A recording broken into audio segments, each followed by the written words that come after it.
Mentioned that Ted has been really good his last couple of starts. Went 8 strong innings against the Houston Astros, 4 innings of shutout baseball. Last time out against the Pirates, 6 innings, gave up only 2 hits and 2 earned runs. 19 of his 24 starts this year, he's walked 2 or fewer in the ball game. Hopefully that trend will continue today. Paul Nart will call the balls and strikes. He's from Louisville, Kentucky, and his first baseball memory was attending a Louisville Colonels game with his dad. Joe West is the crew chief. He's at first.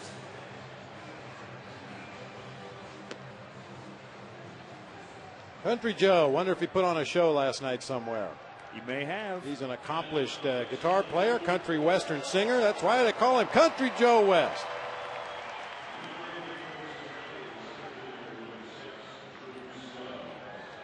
Drew Stubbs will lead it off for the Reds. Lilly has won 6 straight here at home. Every time he's pitched at Wrigley Field this season, he's had a quality start, and the Cubs could use one today. Pretty short outings in the first 2 games of the series. And ball 1, we're underway.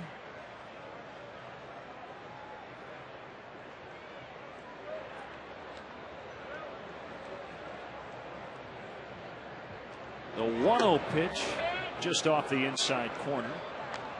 72 degrees and the wind again out of the east. So blowing straight in at 6 miles an hour.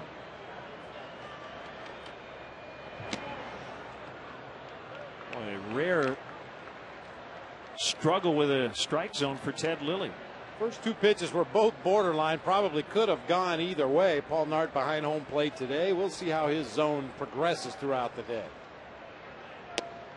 That's the first strike. It's 3-1.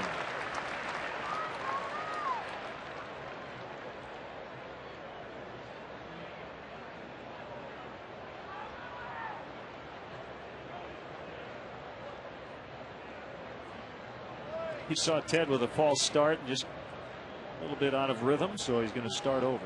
It looked like Coy Hill assumed that Ted was just going to throw a fastball on the 3-1 count and went into his setup position behind home plate. And Ted wanted to give Stubbs something to think about up there. Those obvious fastball counts, 2-0, 3-1, when most pitchers are going to throw their fastball and challenge the hitter. Sometimes you just want to shake your head no a couple times to plant a seed of doubt in that hitter's mind.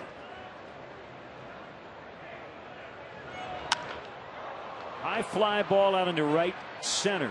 Fukudome is there, and that's the first out. Good comeback by Lilly after starting 3-0 against Stubbs.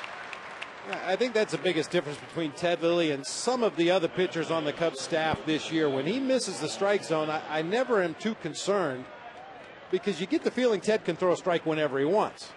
He'll nibble around early in the sequence, especially against a hitter that can hurt him with one swing of the bat. But when he needs to throw a strike, he will.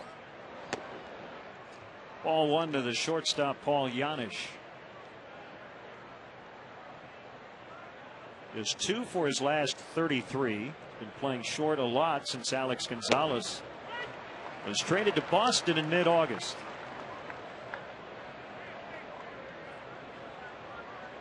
The Reds are 19.5 out, 64 and 78, and on the brink of being officially eliminated from division championship contention in the wild card too. So playing out the string, and will probably be looking at their 9th consecutive losing season.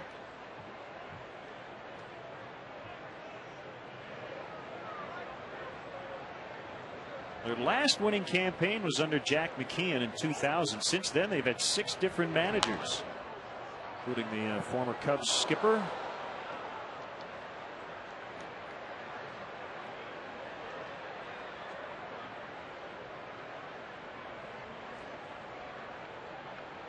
Reds won the World Series in 1990 under Lou Piniella. That's a foul ball, just foul down the left field line. That's a tough way to develop any kind of consistency within the organization when every couple of years you're changing the guy sitting in that manager's seat. Every skipper has a different idea of how a team should go about winning. We know there's some offense offensively oriented managers, some guys that believe in pitching and defense. And when you're changing that philosophy every couple of years, it's tough to have any continuity within your organization. 2-2 to Giannis with Joey Votto on deck. A slow wind in the pitch. Full count now to the second straight hitter to begin the game.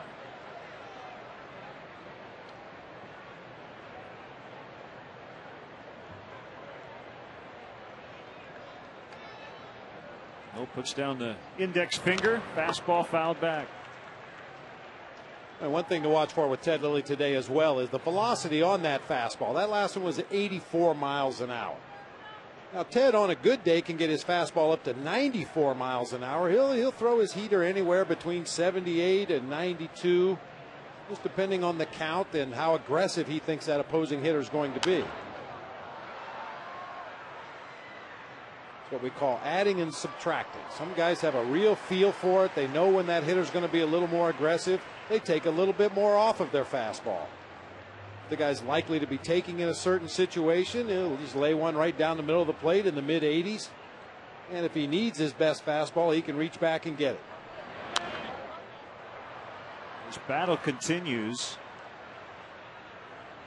Well, not every pitcher heeds this advice, but I think just about every pitching coach would tell a starting pitcher, don't throw your best fastball in the first inning.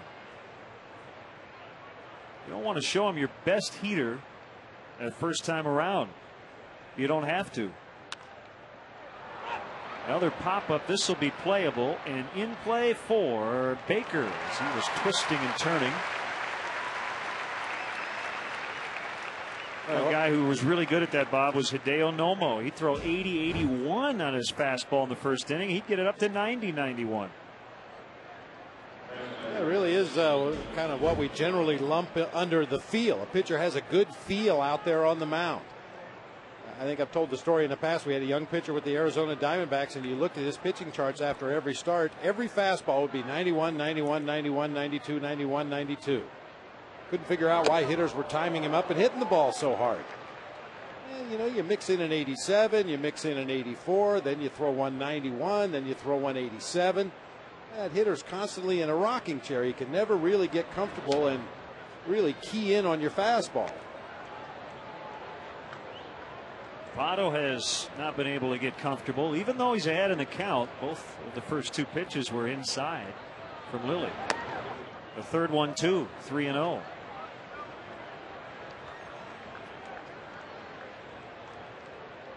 It looks like the Cubs and Larry Rothschild have decided that they're going to change their plan of attack on Joey Votto. He is a guy that has killed the Cubs over the past few years. And a lot of the damage has been done on fastballs out over the plate that he's driven to the opposite field with power. Throughout this series, the Cubs have been working him inside hard. Another good fastball on the inside corner right there. Votto's 5 for 16 with a double and 2 homers against Ted.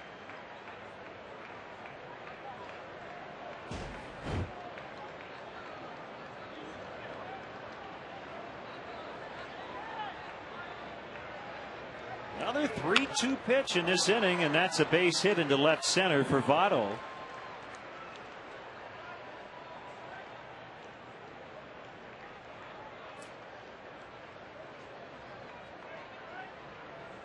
Based on the numbers, the Reds are not the sort of team that generally is going to be having a lot of deep at bats, but I would say throughout this entire weekend they've done just that. They've really made the Cubs starting pitchers work. And not only being very discerning on the pitches that they swing at, but also fouling off a lot of pitches. That's something that kind of goes unsaid, but if you ask Rich Harden about it, that's one of the things that has caused his pitch count to be elevated early in the ball game, and a lot of foul balls here in the first against Ted Lilly. Cincinnati is second to last in the majors in on-base percentage and in slugging. 1-0 to Brandon Phillips with Scott Rowland on deck. Votto keeping the first inning alive with a 2-out single. And Lilly will toss over just to check on Votto. 4 out of 5 this season in stolen base attempts for Joey Votto. He's one of those guys that takes advantage of pitchers who don't pay enough attention to him. If you just toss over there once or twice, make him know that you're paying attention to him, he's not likely to try to steal a base. That ball's hit very hard past a diving Andres Blanco and into left, so Roland will bat with 2 on.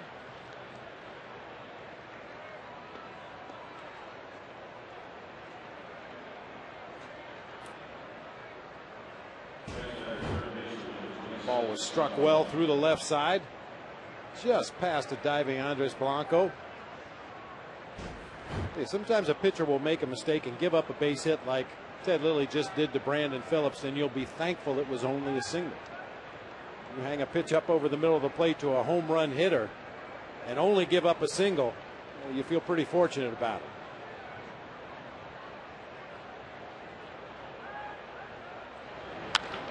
Roland with a fly ball to left. Hoffpauir is going to have just enough room right up against the wall. He makes the catch, and that ends the inning. A deep fly out by Roland, and Lilly gets off the hook. Cubs coming up.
Today's game brought to you by Pepsi. Refresh everything. Milton Bradley hitting almost .330 since the 25th of August. You have Hoffpauir in playing left, Baker at second, Coy Hill in for Soto. Andres Blanco spells Ryan Theriot, and Ted Lilly will hit ninth. Take a look at the Reds defensively today. Gomes, Stubbs, and McDonald across the outfield. Scott Rowland at third base. Paul Janisch at shortstop. Good-looking young player. Brandon Phillips over at second base. Domo Arigato. It's Joey Votto over at first base. Ryan Hannigan doing the catching today for right-hander Homer Bailey. Pride of LaGrange, Texas. There's a rumor spreading around in that Texas town about the shack outside LaGrange where Homer Bailey was born. Very nice.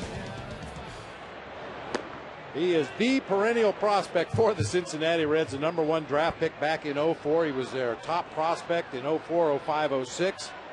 Fell behind Jay Bruce last year as the #2 prospect in the Reds organization. He's won every conceivable award as a minor league pitcher. And as we said at the top of the show, maybe starting to figure it out. 3-0 in his last 4 starts with an ERA just over 1.5. All I know is it's never too early in the afternoon for little ZZ Top. You got that right. 6'3" right-hander. And a fastball just missed. It's 2-1 on Fukudome.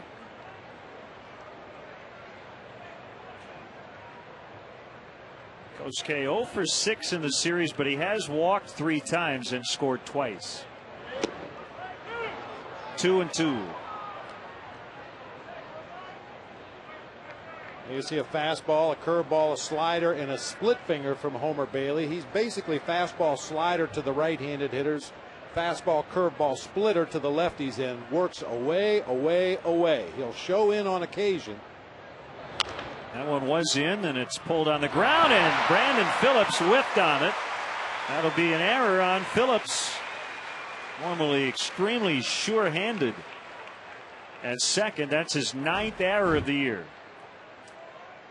Well, you saw him look back toward the infield there. That ball may have hit some kind of a divot or a cleat mark or something. Took a little squirrely hop right at the end. Boy, that is really strange to see Brandon Phillips mishandle a routine grounder.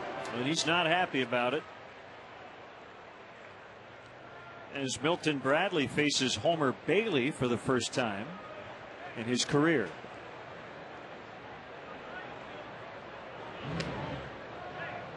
Bradley 1 out of 8 with a run scored this weekend, hitting .311 at home.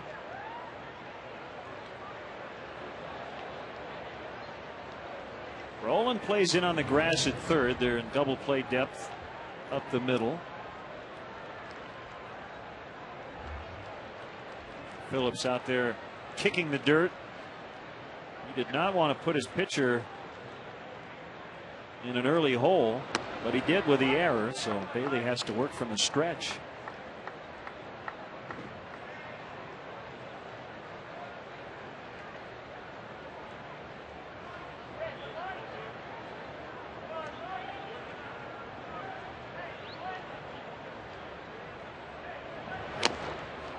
Swing and a miss.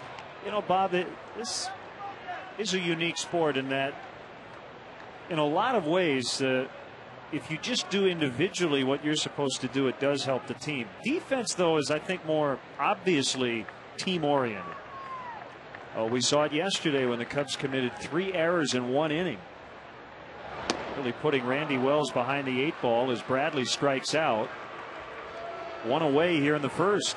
I mean, Phillips feels bad about the error, but he doesn't feel bad about himself. It's that he knows he put his pitcher in a real tough spot. Well, not to mention the number of pitches that Bailey's going to have to throw now to get out of this first inning, and he's going to have to do it with the runner at first base. That changes the way the defense aligns themselves. It opens some holes.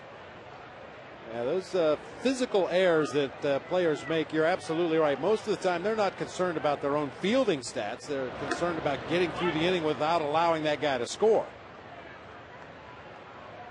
1 strike on Derek.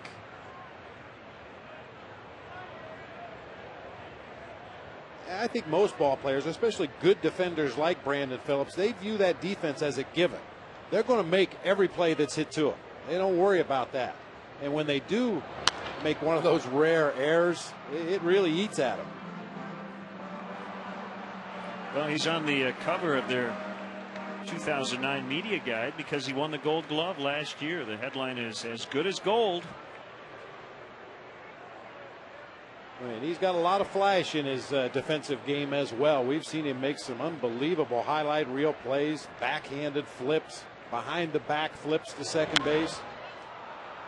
Derek pops it up. Phillips comes over along with McDonald, and Phillips drops it. Well, he would like a mulligan here in the first inning. No play, no error called, but he got his glove on it.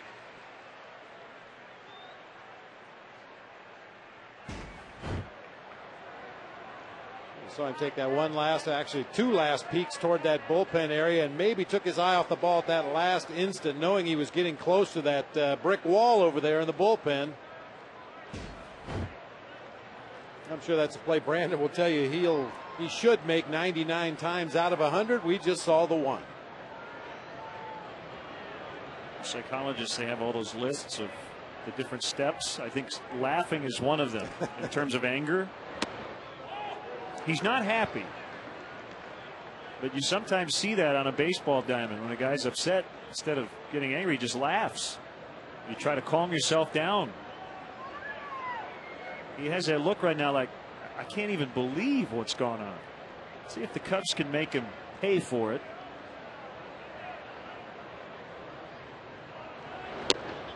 Two on Lee.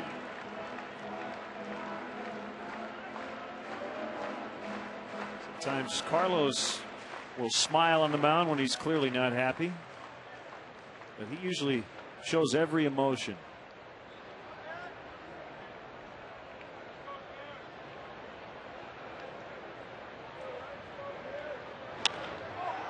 barely got in on his hands, and he pops it up into left. And that's Johnny Gomes to make the catch. 2 outs.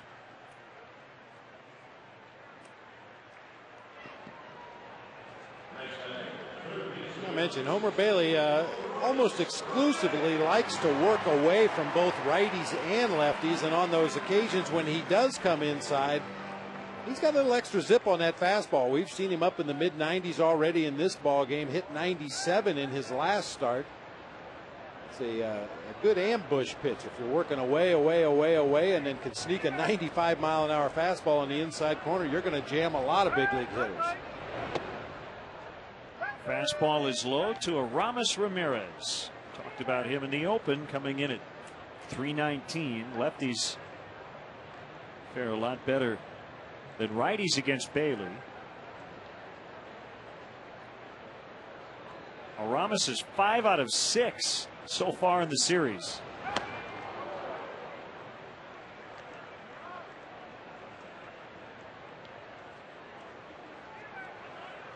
All you need to know about Aramis Ramirez this season is he's playing in his 68th game out of 141 this year, and he's second on the Cubs in RBIs. It also tells you about the team. Nobody else has really filled that void other than Derek Lee, who has 96. And of all the keys next year, I think one of them is to keep this guy on the field for most of the year. And it was a freak injury on a dive in Milwaukee on defense. Dislocated his left shoulder and missed 50 games. Ground ball sharply hit, but rolling backhands and tosses to Phillips at second. So the guy from LaGrange, Texas, gets out of the first with no damage done. Nothing after 1.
As Ted Lilly likes to work from the far third base side of the rubber, and so the great Wrigley Field grounds crew came out to tweak it. Yeah, it's really odd to see him working on the side of the rubber. You can see that's the far third base side of the rubber, but because Ted Lilly works from that side, that's where his step is when he steps back initially to go into his windup.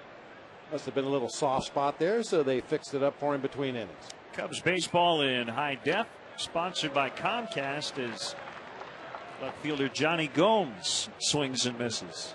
Now watch Ted Lilly's right foot and the first step that he takes. Right back into that area that they repaired.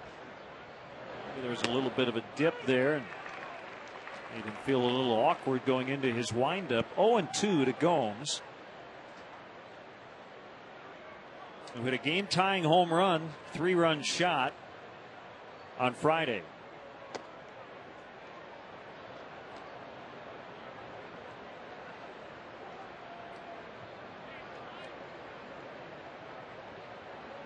Well, this weekend I noticed Ted during batting practice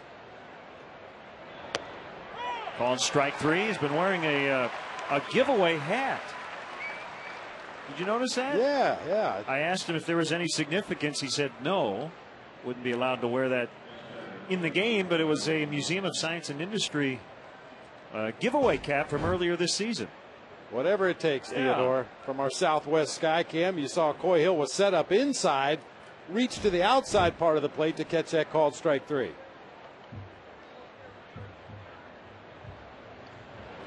He thought it odd that I even asked him why he's wearing it. Had the really big C on it. Looks just a little different. It's not a fitted cap. Has the adjustable band in the back. It's a cap that I'm sure a lot of Cub fans have worn coming to the ballpark.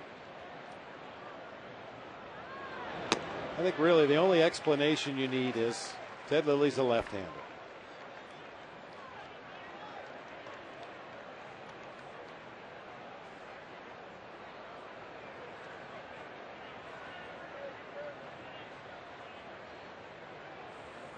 The 0-2 to McDonald, pop foul, and back out of play. Well, the Cubs do have a batting practice cap. They have the in-game cap. Batting practice jersey. They have various different pullovers.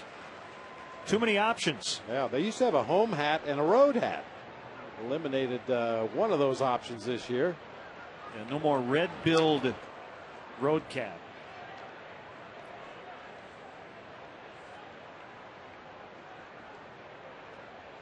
Yeah, on the right, that was a road cap.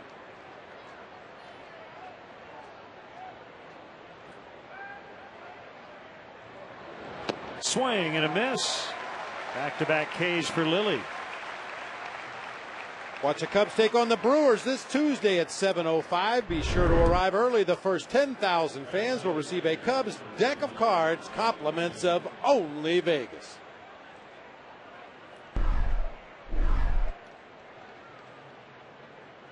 Ryan Hannigan, the third Reds catcher to get a start in the series. Craig Tatum, Corky Miller, and now Ryan Hannigan. Johnny Bench going to start tomorrow. I wouldn't bet on it. But Johnny Bench ruined it for catchers everywhere. He was so far above and beyond everybody who had ever played the position before him. And everybody after him tried to emulate what he did behind the plate, but he was a special case. Ginormous hands. Johnny Bench could hold 7 baseballs palm down.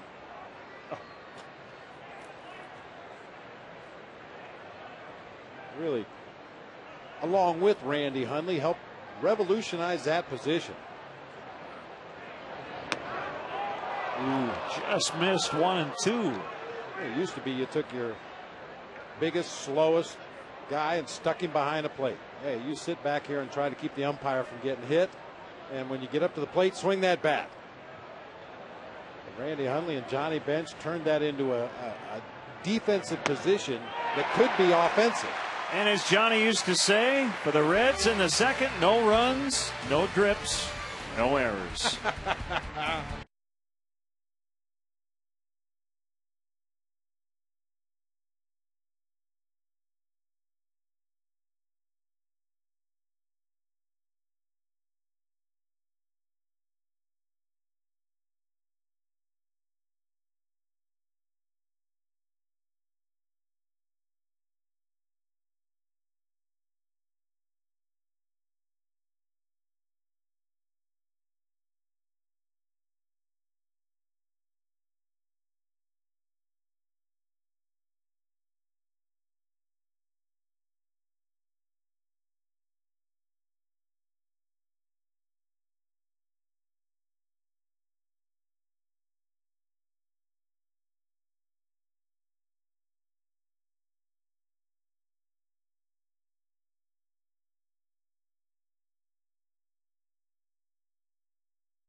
Celebrity Bat Kids, Skylar Mahalik from Cary, Illinois, and A.J. Schmidt from Normal, Illinois.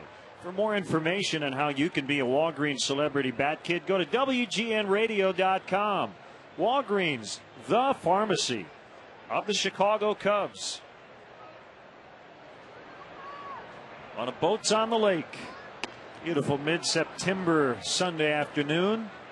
And a strike called to Micah Hoffpower, who's playing left.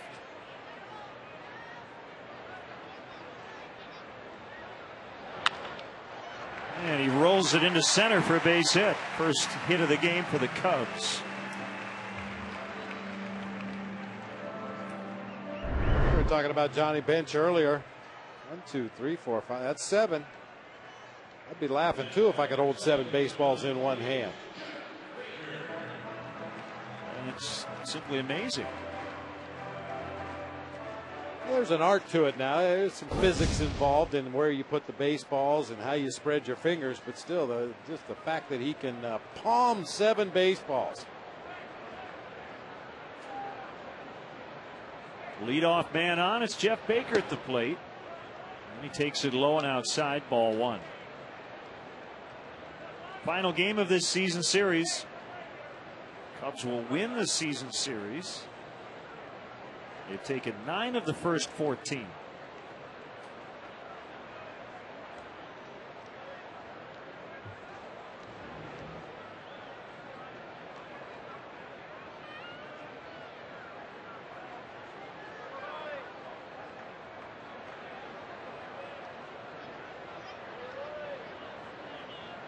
The kick, the 1-0 pitch. Now it's 1-1. The action we're keeping a watch on, not only around the majors, but in the Cubs minor league system. Ryan Sandberg's Double-A Tennessee Smokies trying to wrap up a first round series win, and they lead Huntsville 1-0, leading the best of 5 series 2-1.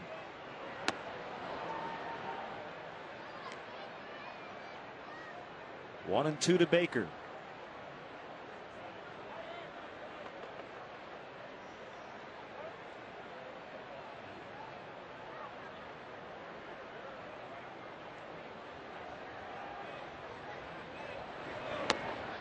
Little high. Coy Hill on deck, batting 7th, with Andres Blanco in the 8th spot.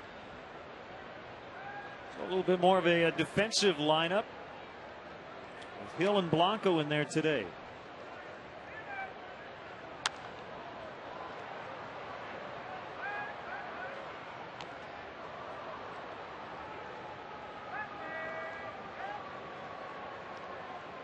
After this one, the Cubs will welcome in the Milwaukee Brewers for a 4-game series starting tomorrow night. And then they'll have their final road trip of the year. And it's a long one, 10 games through St. Louis, Milwaukee, and San Francisco.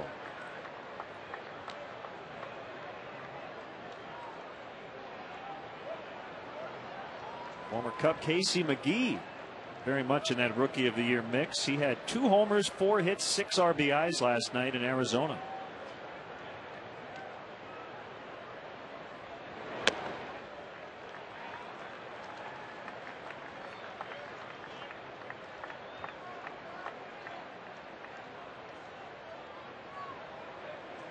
We're going to see Micah Hoffpower on the move over there at first base. Jeff Baker's been a pretty good contact hitter in his time here with the Cubs.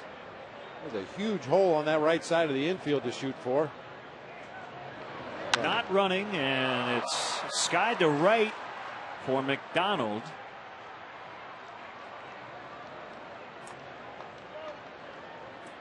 Hey, Cub fans, Len and Bob's Baseball blog has joined Chicago Now. From now on, you can find the same great content from Len and Bob's blog at chicagonow.com/Len and Bob, as well as WGNTV.com. I have a post on the blog today about 3 hours in the life of a Cubs fan. Game notes from our friends at Stats Inc. and much more. Once again, WGNTV.com or ChicagoNow.com. Look for the link to Len and Bob's blog. Ground ball, Votto, Giannis, Bailey, couldn't find the bag. So Hill beats it out. It's a fielder's choice, and the inning is still alive. The throw looked to be in time, but Bailey's foot did not find first base. Votto's easy play is to just go with his momentum, get that force at second base. You know, it actually looked like Coy Hill, in an attempt to get his foot on the base, might have pushed Homer Bailey's foot onto the bag there. Well, it got all over the outside of that right shoe, but Joe West, right on top of the play, says Coy Hill is safe. Take it. 3 hours in the life of a Cub fan. Was that third inning yesterday? Pretty close. It felt like it. It did. The only guy in that inning on the infield who did not commit an error was Andres Blanco, who was playing second. Ramirez, Terrio, and Lee all had errors.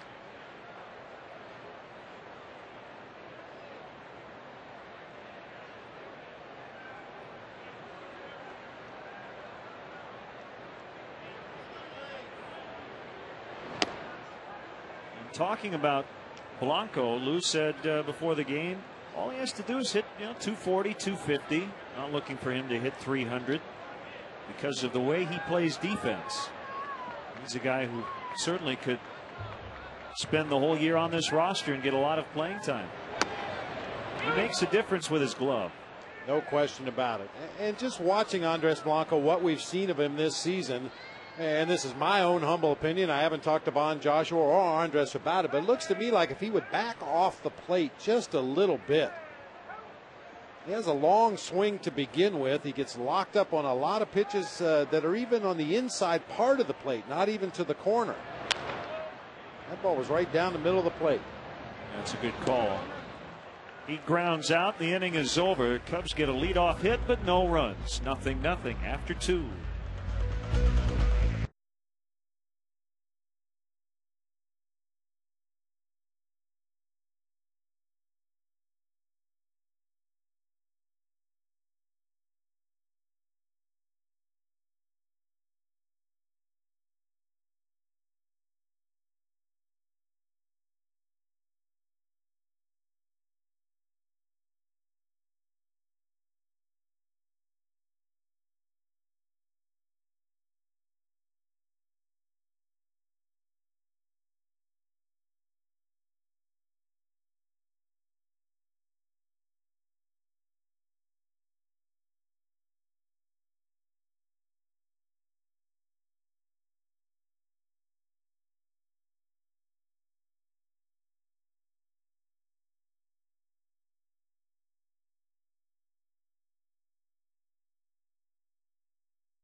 Cubs baseball here on WGN.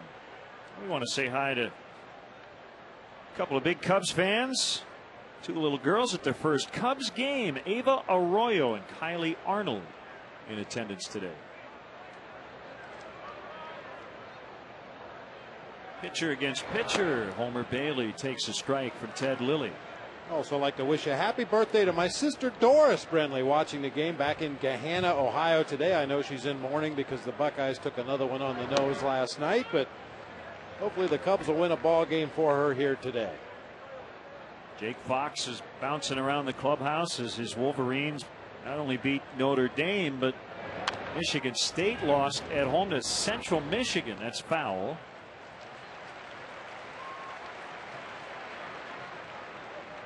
Also, welcome to J.R. Lobb and Joey Galinsky. They're in town from Daytona. The Daytona Cubs are the Cubs Florida State League affiliate, and JR and Joey up here for the weekend. Joey was throwing some batting practice, and great to see them here at Wrigley.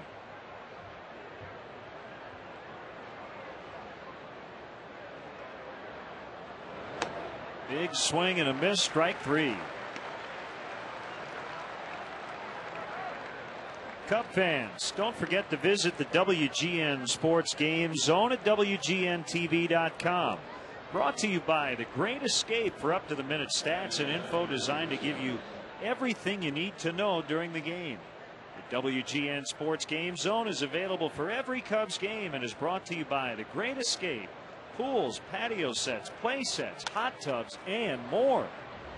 Popped up by Drew Stubbs. Jeff Baker will slide and make the catch in foul territory.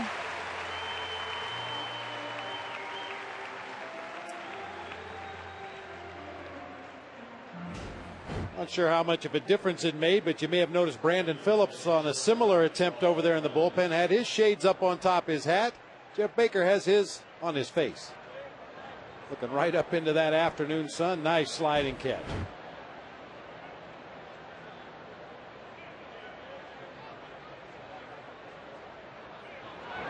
Giannis turns on one down the line, but it hooks foul.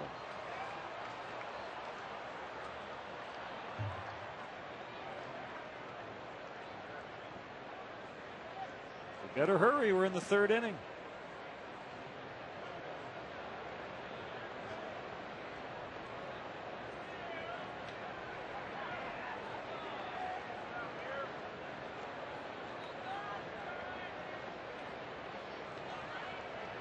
The 0-1 too high. Might be transplanted Dodger fans, you know.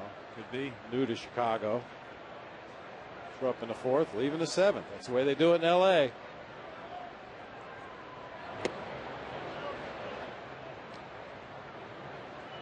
Ted has never beaten the Reds here at Wrigley Field.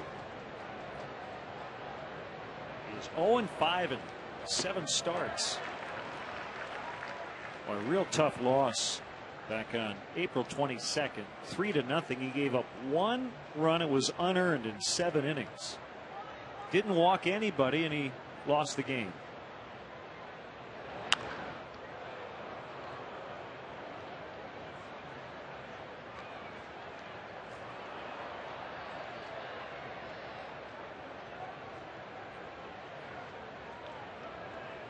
Ted was reluctant to really talk about his own season. I asked him about it after his last start. Broken bat, that's fair. And it'll be 2 for Giannis.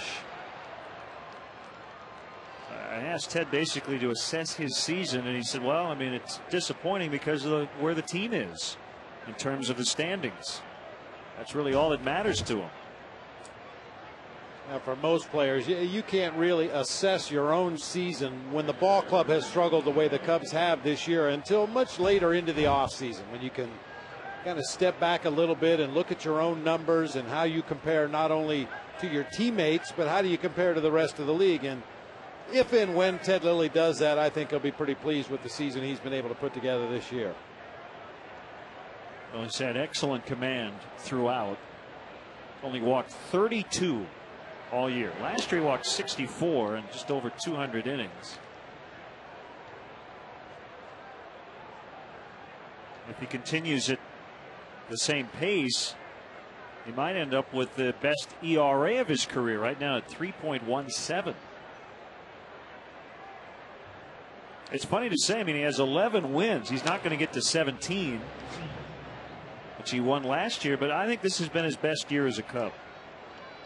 And I think his style of pitching has evolved a little bit this year. When Ted Lilly first came to the Cubs, the book on him always started with the big curveball. Oh, he's got that big 12-6 curveball. You got to watch for the curveball. He's used that pitch sparingly this year. There's been a couple of starts where he's gone to it because he had a real good feel for it. But this year he's developed tremendous command of his fastball and slider. And there have been a number of starts this year where he's shown the curveball just to let the other team know he has it, and then use it sparingly throughout the rest of the ball game. I mean, if I was asked to evaluate Ted Lilly this year, I'd say he's a fastball slider pitcher. I wouldn't even mention that big curveball.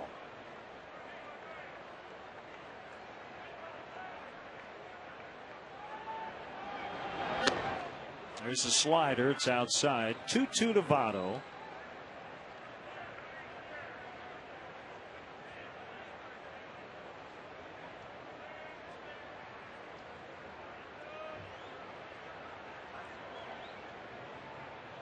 Runner in scoring position with 2 outs.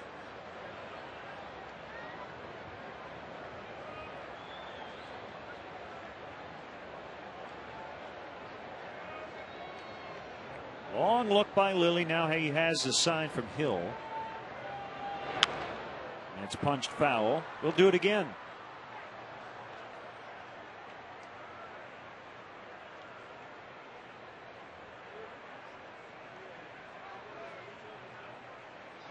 Well, and the other thing about Ted is, remember, he's had to pitch through some injuries. I mean, the knee, the shoulder, spent some time on the disabled list, and still has put together a stellar campaign.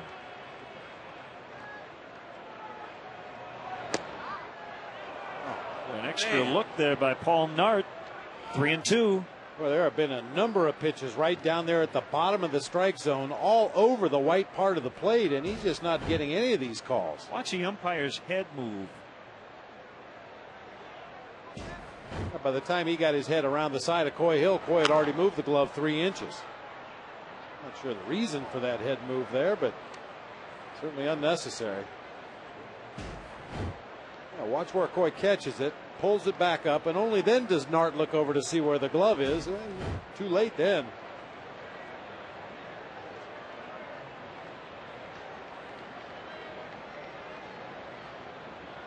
And that's a pitch that any pitcher would want. That bottom of the kneecaps fastball over the big part of the plate.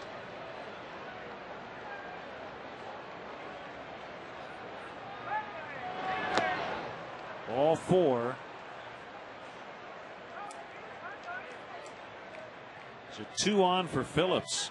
You know what Brandon Phillips is probably thinking? I had a bad first inning on defense. Let's see if I can get some of that back here on offense.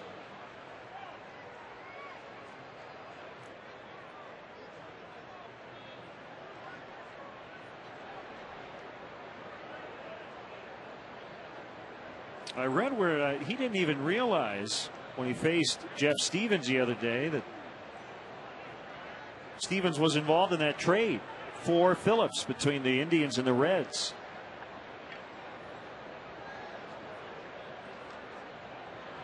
He found out after he faced him.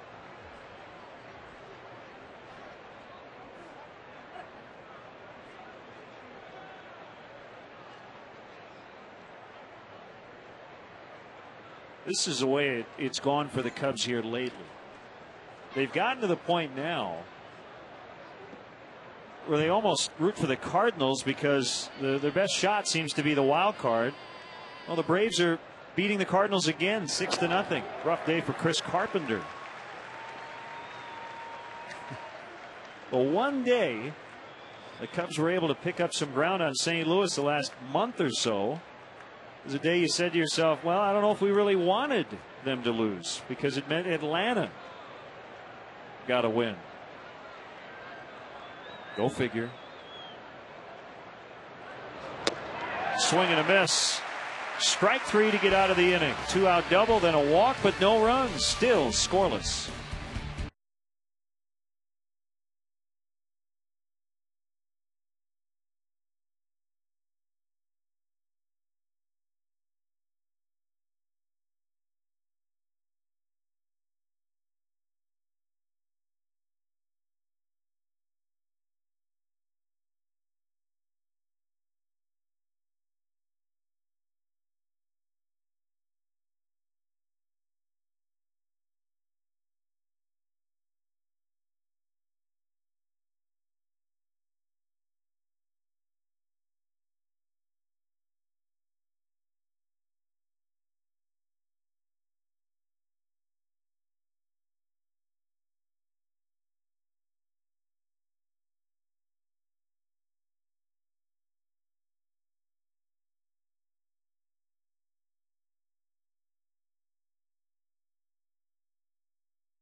the rubber game.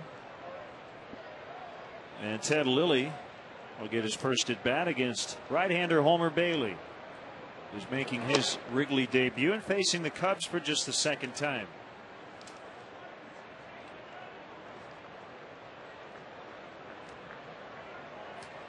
Bailey beat the Cubs in Cincinnati in late September of '07. Without going back and looking at the date, I'm thinking it was right after the Cubs clinched the division in Lou's first season as a Cubs manager. That was in Cincinnati right at the end of the year.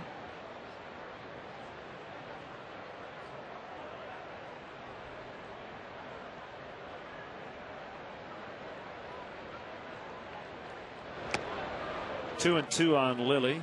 Got a nice letter from Marianne Miller, or Mueller, depending on how she pronounces it. Turning 86.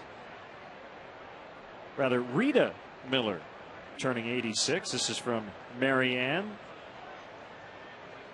Rita's daughter.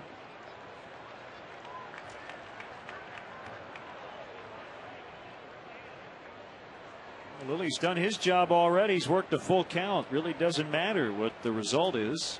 Prefer that he gets on base. And he does with a walk.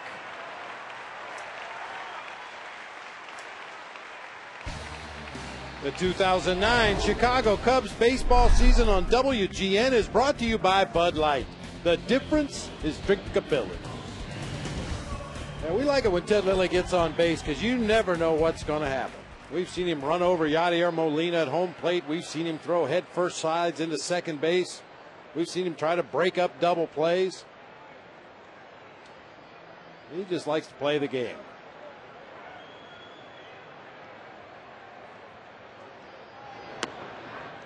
Fastball in there against Kosuke, who reached on an error in the first.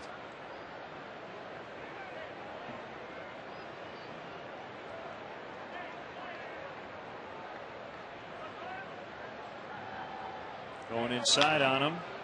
Votto with a little bobble. They get one, but no relay throw. Well, we have a chance. Let's step aside and see what's coming up on WGN.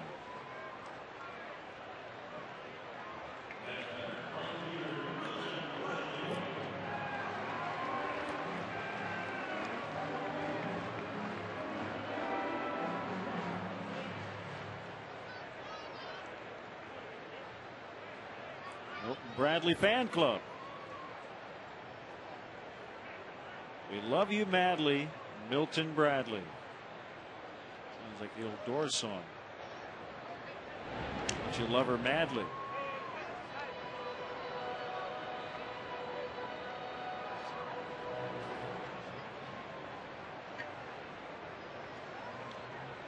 Runner at first, one out.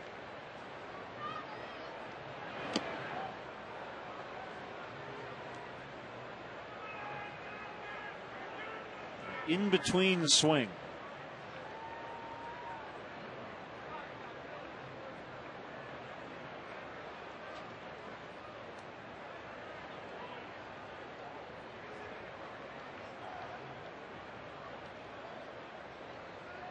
Quick throw to first.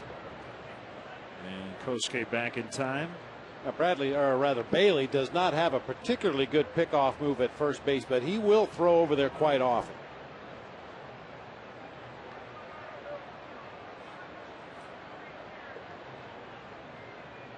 Kosuke takes off and is going to be thrown out.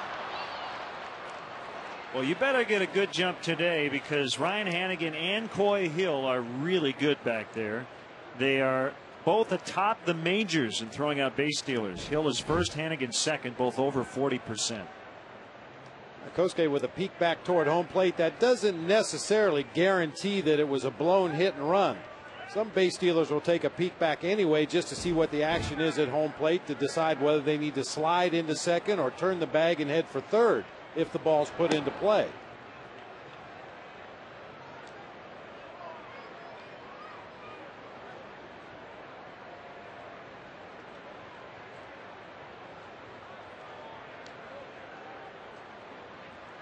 Bailey rocks and fires. Sliced foul, 2-2.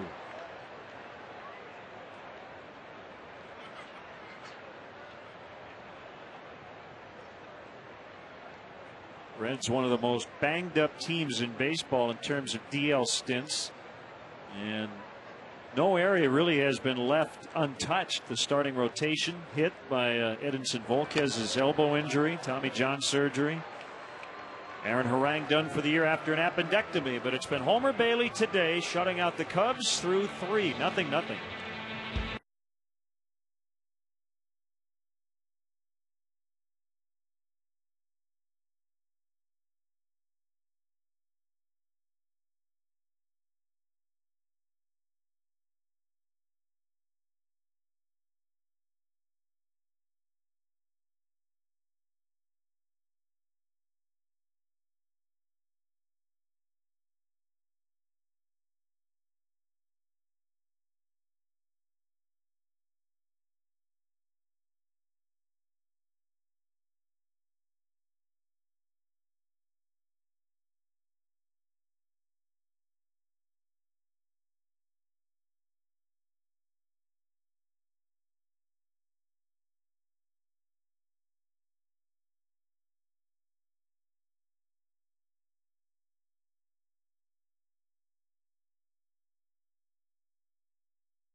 Veterans Lilly and Rolen matching up in the 4th in a scoreless tie. 3 hits for the Reds, just 1 for the Cubs.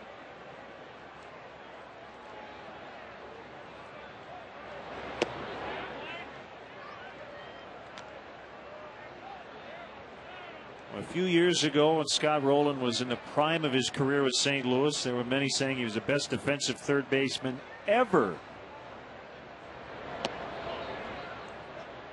Which is pretty high praise. Yeah, there have been some really good defenders down there at the hot corner, but based on what I saw during that period of time you're talking about, I'd put Scott Rolen right up there with anybody. 7 career Gold Gloves for Scott Rolen. I was very fortunate to have Matt Williams as my third baseman in Arizona, and I thought there would be nobody that could pick it like Matty down at third base, but Scott Rolen was right there with him, right there with Mike Schmidt, Brooks Robinson, Ron Santo. Take your pick.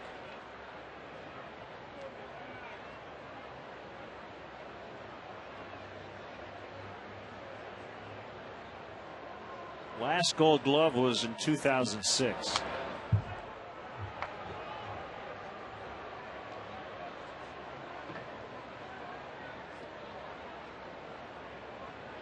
And Ron sure could pick it in his day.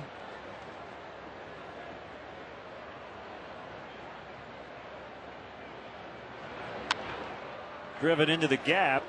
Fukudome will cut it off, and Roland's going to try for 2. A little surprised to see that. Safe. He got in ahead of the tag. That was all Scott Rolen. Got to bet you the house that was going to be a single when he hit it. But he wanted 2 and he got it. Well, especially given the line that Kosuke Fukudome takes from center field. He plays so deep he was able to get over and cut off what appeared to be a gapper. Jeff Baker reaches out toward the outfield side of second base to take the throw, and by the time he gets the tag back to the base at second, Rolen just does get his hand in underneath. Yeah, you're right. There was no indecision whatsoever. Rolen went hard out of the box, rounded the bag at first with intent, and made it into second base with a hustle double. Fly to right field. Now Rolen tagging up as Bradley gets behind the ball. Here comes the throw to third. Little off line.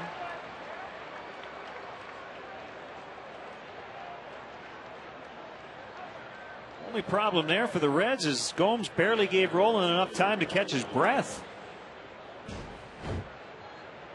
That fly ball just deep enough to allow Rolen to tag and move on up to third base. It's common on that play to go back and tag, start toward third base, and keep an eye on your coach. The coach can read whether the throw is on line or not, and if that throw is on line to third base and he feels you're not going to make it, he'll throw up the stop sign. You have plenty of time to get back to second base. Rolen still huffing and puffing at third as Darnell McDonald will bat with the infield in. Not all the way in the middle as it's popped up, and that'll keep Rolen at third, at least for now. Baker the catch. 2 outs.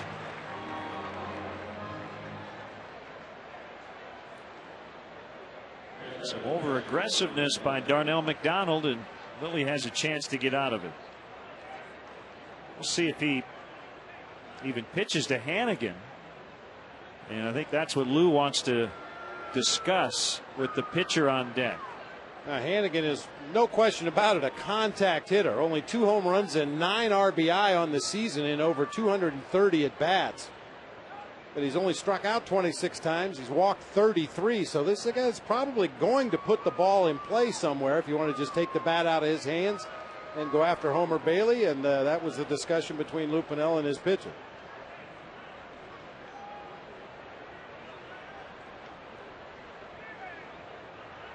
They have decided to walk Hannigan. Now, in your experience as a manager and previously as a catcher, in that spot, as a manager, do you ask the pitcher and catcher what do you want to do, or do you tell them what do you want to do? It depends on how strongly you feel about it as a manager or as a catcher. Well, if you know what the answer is, why would you ask? You wouldn't. You just hold up 4 fingers and send him on down to first base. I mean, I'd venture to guess that Ted Lilly wanted to pitch to Hannigan, but in my estimation, this is the right thing to do. Follow your team on your iPhone and iPod Touch with MLB.com at Bat 2009, featuring play-by-play, video highlights, and live audio broadcasts.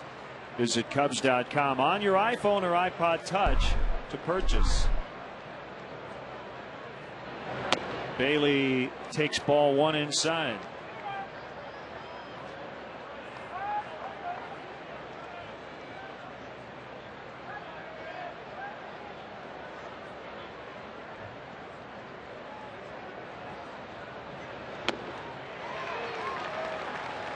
I mean, as a manager, you always like going after that 8-hitter and having the pitcher lead off the next inning. That is a situation every manager loves. But you have to weigh the strengths and weaknesses of that number 8 hitter. Is he a strikeout candidate? How has Ted Lilly pitched against him in the past? How's he swinging the bat right now? And taking all those things into consideration, pitching to Hannigan with a runner at third base and 2 outs, I don't think was the best option. I think the best option was to do exactly what Lou did, send him on down to first base and try to get Homer Bailey out and get your team out of this inning.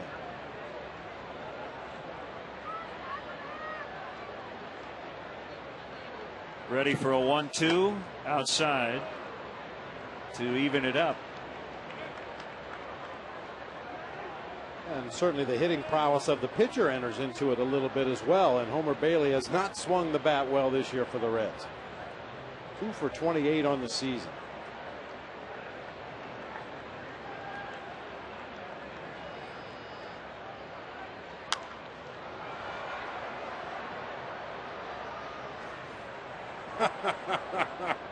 Ow, ow, ow, ow. I don't even know if Bailey knew where that ball went. He fouled it well up into the bleachers on the first base side and jogged halfway down to first base. An awkward looking follow through. Got a little zinger in that left hand.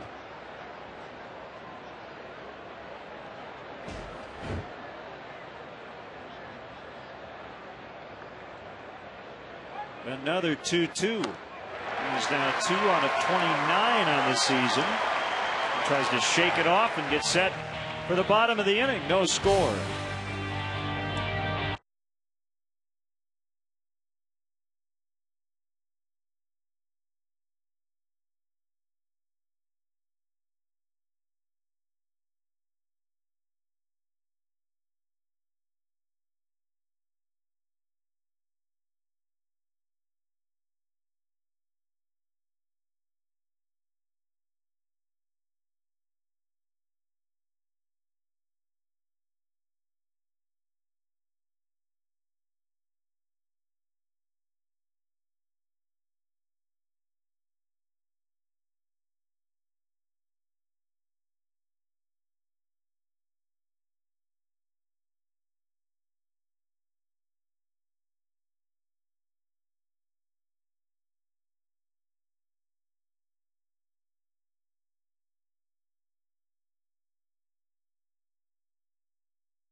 Schubas tonight, brought to you by Bud Light. Tickets are available exclusively at schubas.com.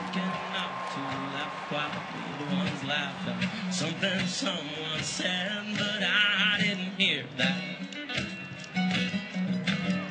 That's Hoots and Helmet tonight, brought to you by Bud Light. Bud Light, the difference is drinkability. And again, you don't have to have facial hair to enjoy Hoots and Helmet.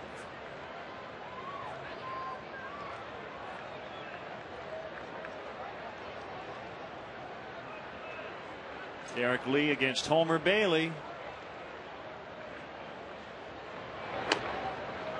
Although I think when he got in trouble as a kid, he was called David. David.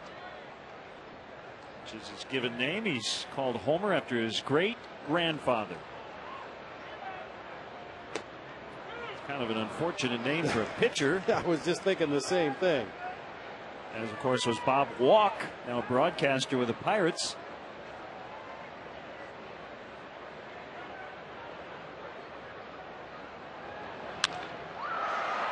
And it'll get down for Derek Lee.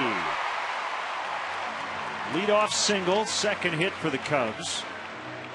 And they put the leadoff man on in every inning. So that has not been a problem. Take a look from our southwest sky cam. Derek Lee taking a fastball on the outer third of the plate and just lines it toward that gap in right center field. A little bit of a bobble by Drew Stubbs out there in right center, but he recovered quickly to hold D. Lee to a single.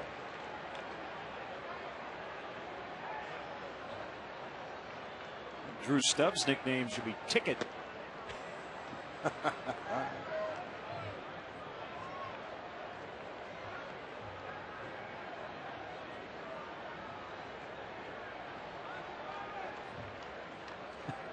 Another homer.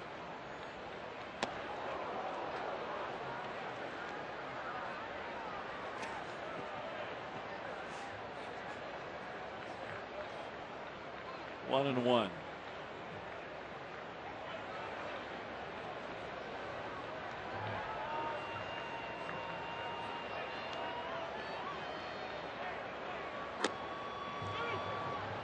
Bailey ahead 1-2.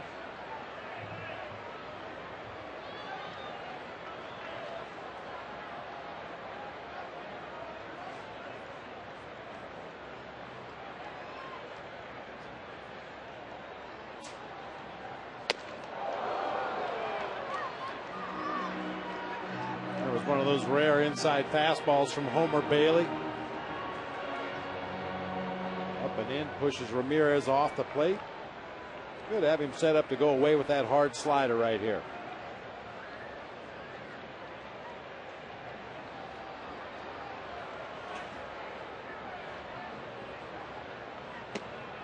Oh, a knee buckler. And Ramirez fortunate to still be in there, 3-2.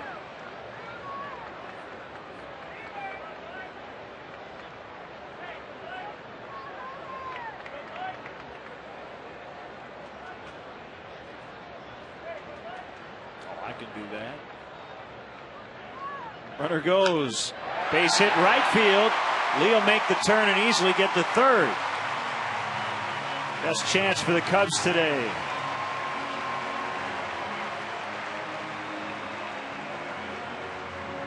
After a couple of big, overly aggressive swings early in the count, Aramis Ramirez shortens up on the 2-strike pitch.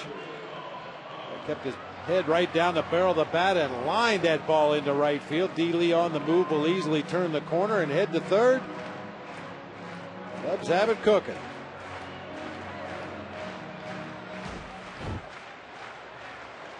Let's see what Hoffpower can do. He's had a good week. Couple of homers in Pittsburgh. 1 for 1 to start his afternoon. And the Reds will concede the first run for a chance at a double play.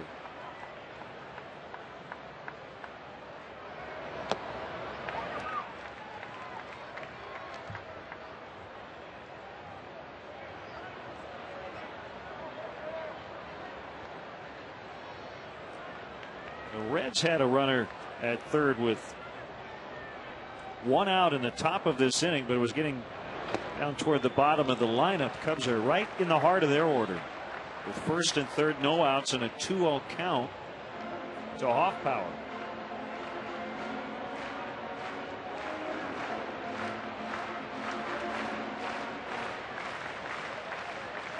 Well, this will be an interesting pitch here from Homer Bailey. A dead fastball hitter with a good fastball count at the plate. See if he challenges. He does, but down low out of the zone.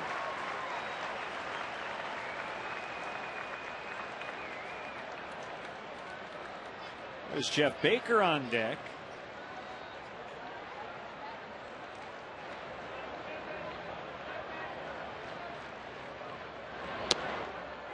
Caught the outside edge.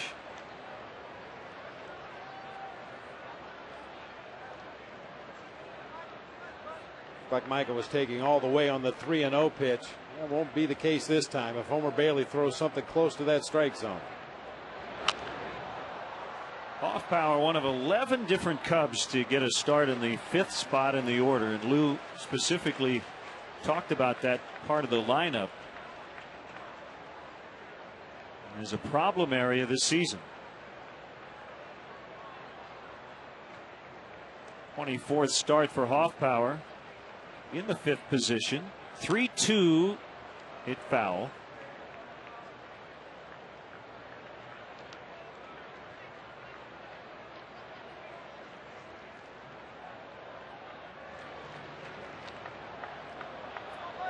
The steadiest spot in the entire lineup in terms of one guy in one spot has been Ryan Theriot. 88 starts in the 2-hole. Ball 4, they're loaded.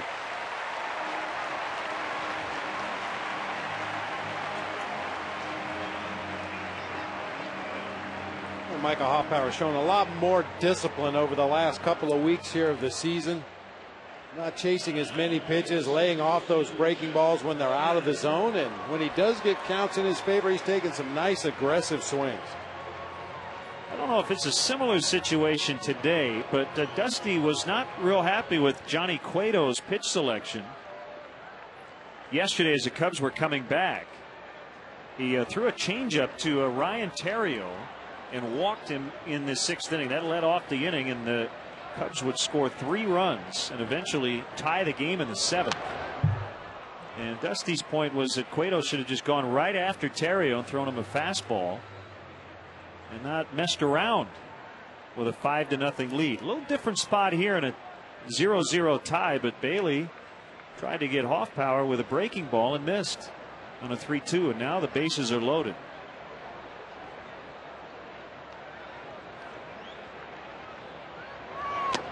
Swing and a miss, 0-2.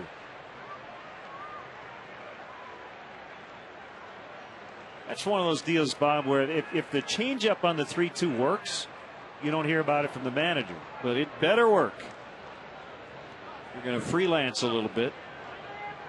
And you referred to it earlier. It also depends on where you're at in the order. You look in that on-deck circle and see Derek Lee and Aramis Ramirez waiting on the top step to take their at-bats. You want to go right after that first hitter of that inning.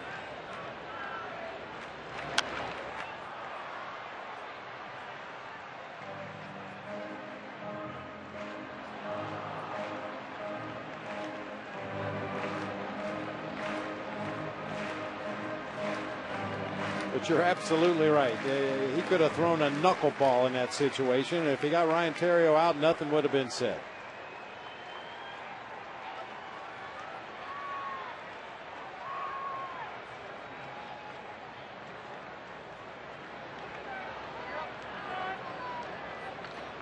And that gets back briefly to what I was talking about earlier about some continuity with your philosophy as a manager, as a pitching coach, as a hitting coach.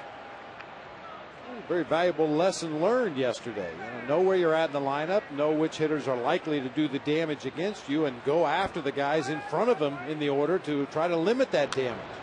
And don't get cute with a 5-0 lead. Yeah.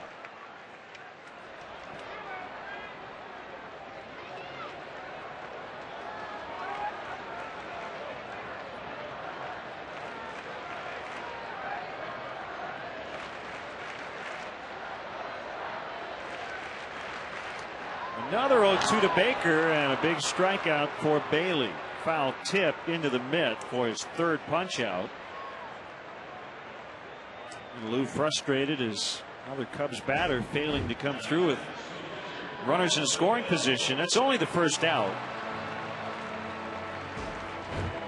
Yeah, that's probably a pitch that Jeff Baker will tell you he was looking for. Something up and out over the plate that he could possibly lift in the air to the outfield, but just a little bit higher than he could handle from Homer Bailey.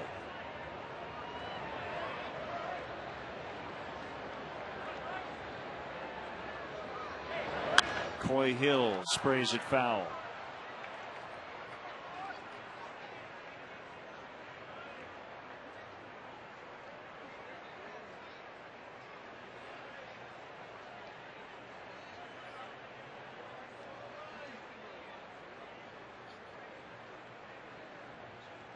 Yeah. All right. New chew toy.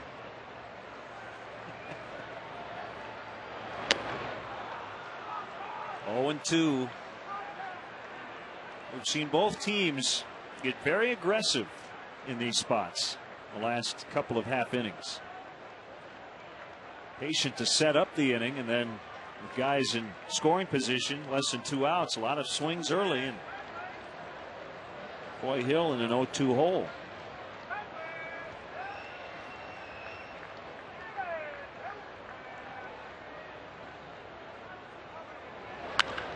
Base hit right field on an 0-2.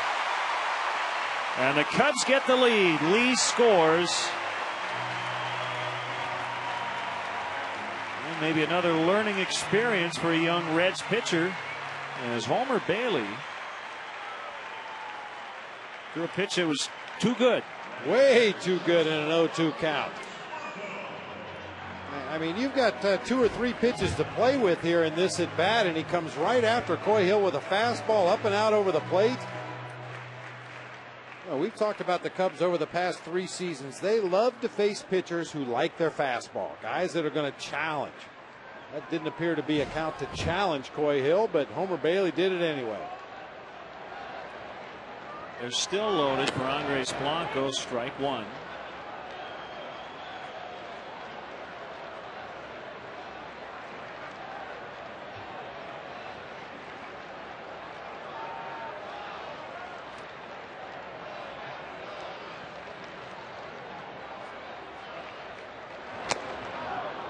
Swinging strike 2.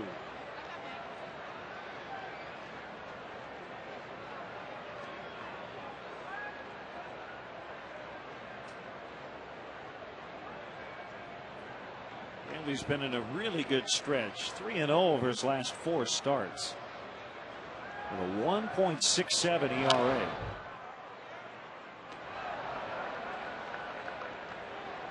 And he's done his best work this season in the daytime, 2-0 in 3 starts. But up against the ropes in the 4th today. A run in, bases loaded, and still only 1 out.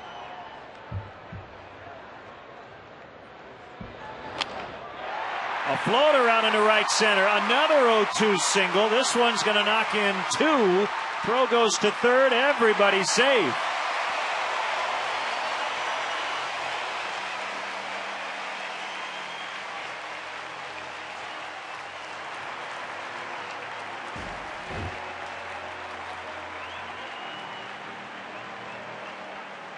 Wow, amazing. Back-to-back 0-2 base hits to give the Cubs a 3-0 lead in this ball game.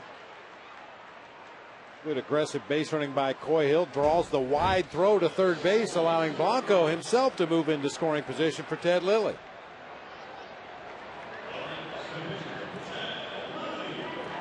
Ted Lilly's going to walk over and talk with Mike Quaddy, the third base coach, about what they want to do in this spot. And Dick Pohl, the Reds pitching coach, is going to head out to the mound.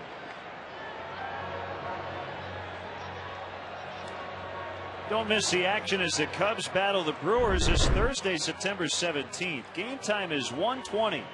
But be sure to get here early. The first 10,000 fans will receive a Cubs mouse pad, compliments of Harrah's.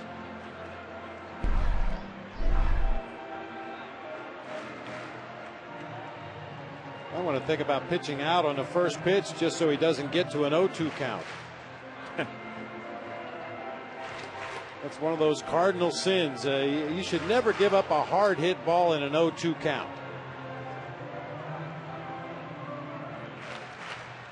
I mean, occasionally a hitter's going to go out of the zone, or you might make a mistake with a pitch and leave it too close to the plate, and the guy, it's a flare that drops in or a ground ball that gets through, but those last 2 0-2 pitches, very, very hittable. And the beneficiary of the 4 hits and the walk in this inning are Ted Lilly, or is Ted Lilly.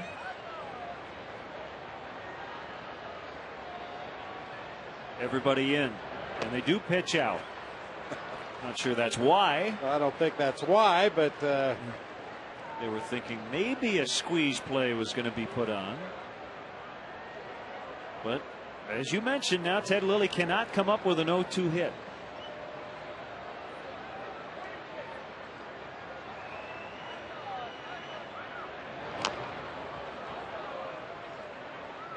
Analyze Ted's swing for us. Do I have to? Please. I don't know if I can. He drops his hands way down there, drags the bat through the strike zone.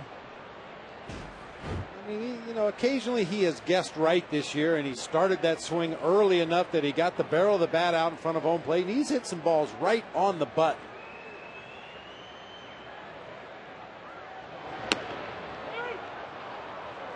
I think he's a better off-speed hitter than a fastball hitter, because he has a lot of movement with his hands, as you saw in that replay. Drops his hands from a normal hitting position way down below his waist, and then drags the bat through the zone. It's more conducive to hit off-speed pitches, breaking balls and changeups.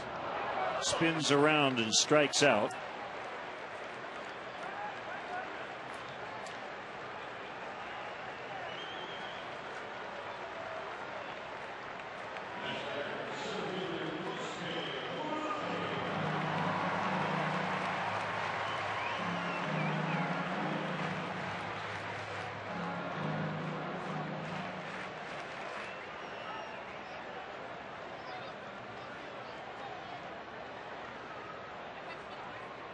Fukudome still without a hit in the series.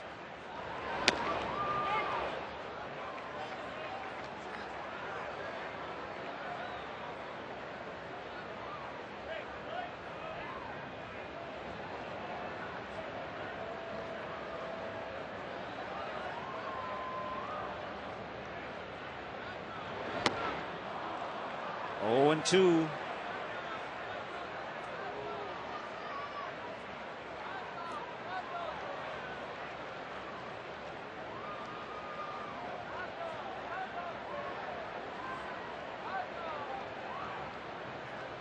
They've scored 3 runs in this inning.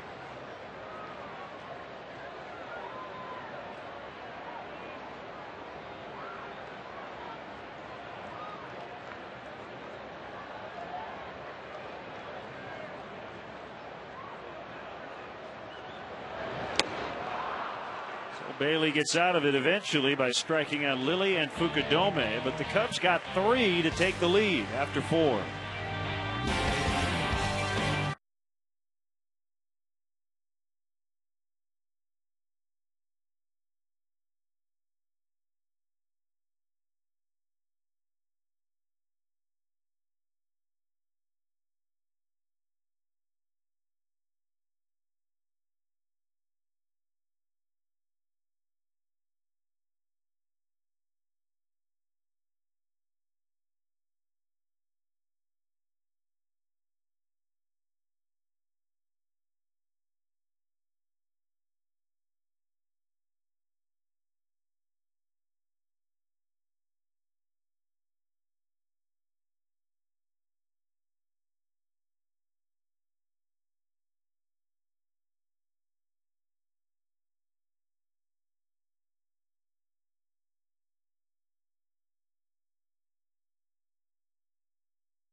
Nothing lead.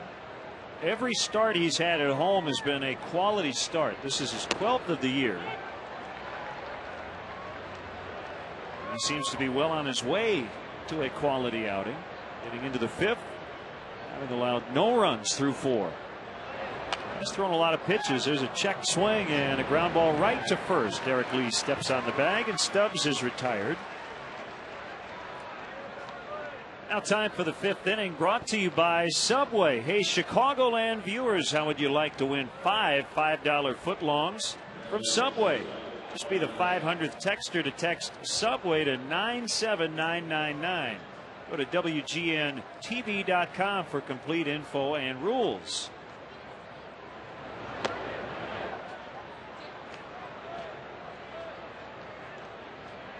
Jay Cutler better hit the road. Got to get to Green Bay by about 7 o'clock tonight. I saw Brian Urlacher here too before the game. Well, they must have missed the team bus. I don't think it was Brian, unless he's now 6 feet, about 170 pounds. Driven into the left field corner, fair for Giannis. It's by Hoffpower. Giannis is going to stop at second with his second double of the day.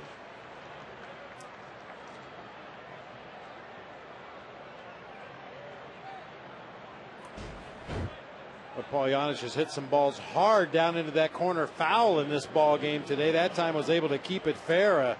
An odd carom off the side wall briefly got past Micah Hoffpower. Giannis was going to have a double either way. You got to leave him out there.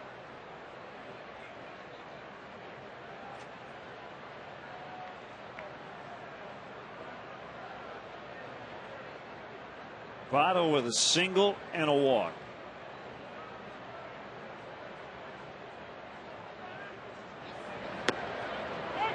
We saw Lilly early in that first at bat go inside, inside, inside. Eventually, Votto singled to left center. He was walked in the third inning, and now Lilly starting him with a strike on the outside corner. You may have noticed Ted Lilly mouthing. It looked like he said same pitch. He looked into Coy Hill as Votto was looking down to third base to get his signs from Mark Berry. Close at second, but the ball got out of the glove of Blanco. Well, I think the average fan would be surprised how many times that happens during the course of the game. You get the hitter adjusting his batting gloves, or Votto, as he's doing right now, looking at his toe hold up there, and it's very easy for the pitcher just to look into the catcher and mouth fastball, slider, whatever the pitch is he wants to throw. Nod his head one direction or the other, inside or outside.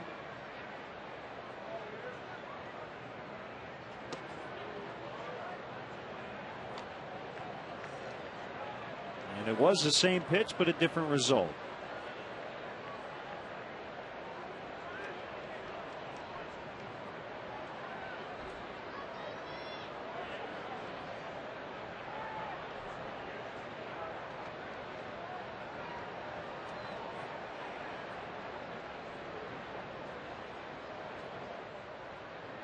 I learned my lesson the hard way playing under Roger Craig in San Francisco. As a catcher, Roger had a very complicated set of signs as far as throwing over to first base or pickoff attempts or pitch outs.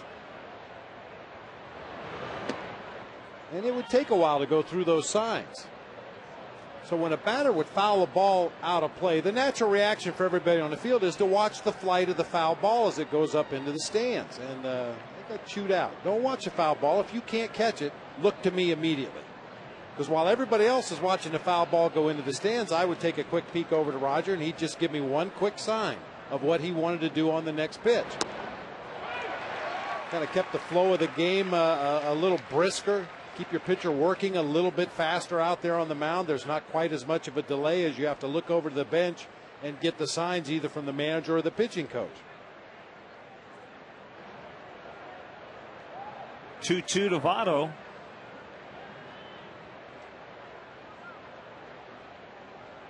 There it is. Ground ball right side. Now what Votto wanted to do, he does get the runner to third, but there are two outs.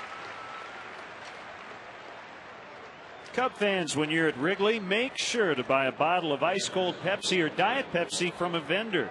Then check for the Cubs win sticker under the bottle for your chance to win an overnight stay at the Abbey Resort and Avani Spa on Lake Geneva at Fontana, Wisconsin. Make sure to buy from your Pepsi vendor for your chance to win with Pepsi and the Abbey Resort.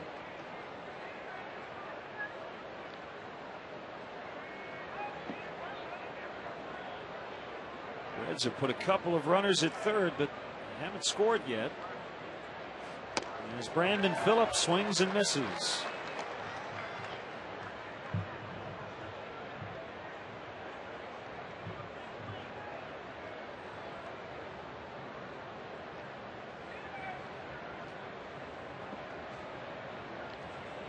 Giannis doubled with one out, moved to third on a ground out by Votto. And a good block by Coy Hill. Brandon Phillips leads the National League in terms of second baseman in the stolen bases with 24. He's second with 86 RBIs and fourth with 19 home runs. One guy leads in all those categories, Chase Utley of the Phillies. A pop-up, bringing Bradley in, and that's it. They strand another at third. 3-0 Cubs.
the great Hal McCoy's 37th season covering the Reds. Honored by baseball's Hall of Fame as Milton Bradley pops out to Paul Janisch.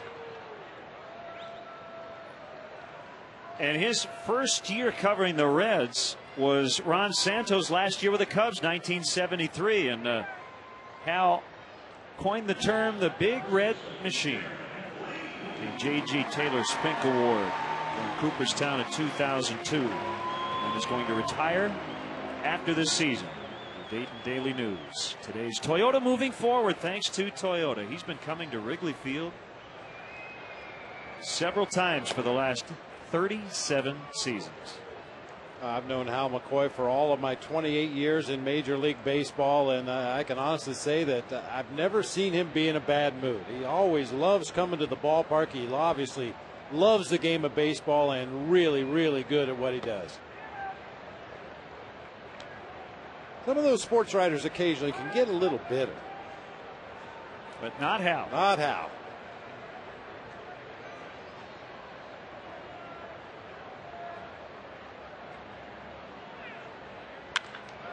Lee lines that one over Janisch and into left center for his second consecutive hit. So Bradley with the soft liner caught by Janisch, but that one was cranked by Lee. Janisch barely had time to get his legs underneath him to make a leaping attempt on that line drive. It was past him before he got to the top of his jump right there. That's how hard that ball was hit.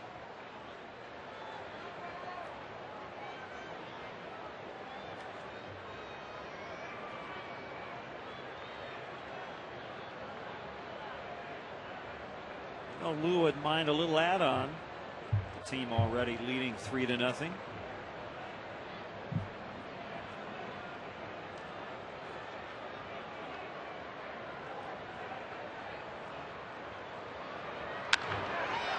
And it's rolled in the left.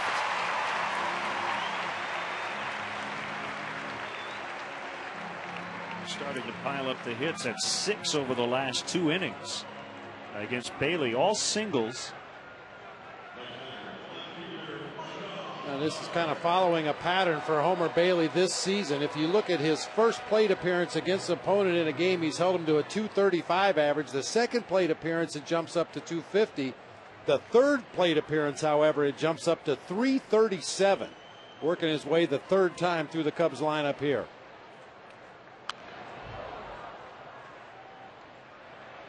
Because of that, they're going to get some action going. Carlos Fisher has grabbed the ball out of the bag in the bullpen.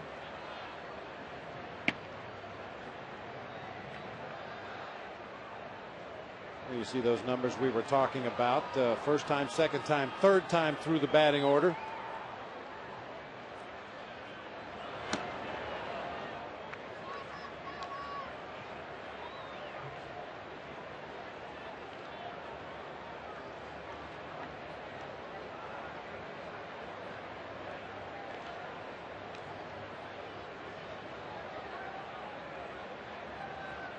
Bailey's 1-1. I think it was late on a fastball at 92. 3 doubleheaders around baseball today. So a lot of extra action. Already a final. Boston beat Tampa Bay 3-1. They play game 2 at 4 o'clock Central Time. James Shields and John Lester. Hoffpower strikes out. That'll bring up Baker with 2 outs. The loss for Tampa Bay is their 10th in a row.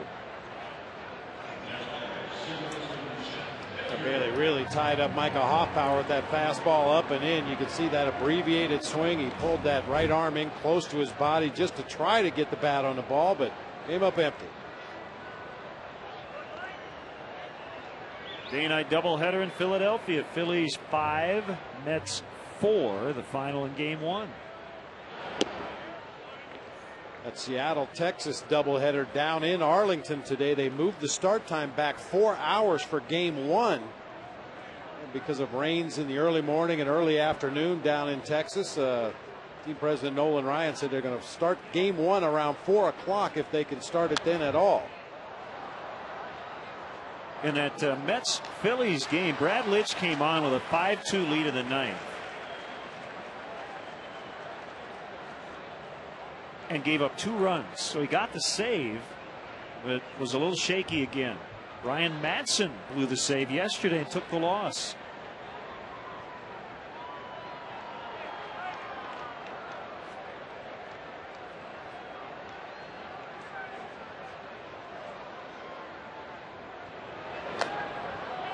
Caught part of Baker's bat. You could hear it clearly.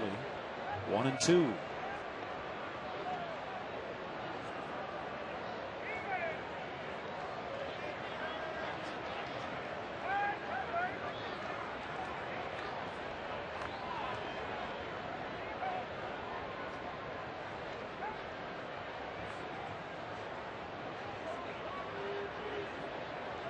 Saw Hannigan telling Bailey to take his foot off the rubber. We'll start this all over again. You go through a sequence of signs with the runner at second base, and that pitcher shakes off. Sometimes there's confusion as to what sign are we going with now, the second time through.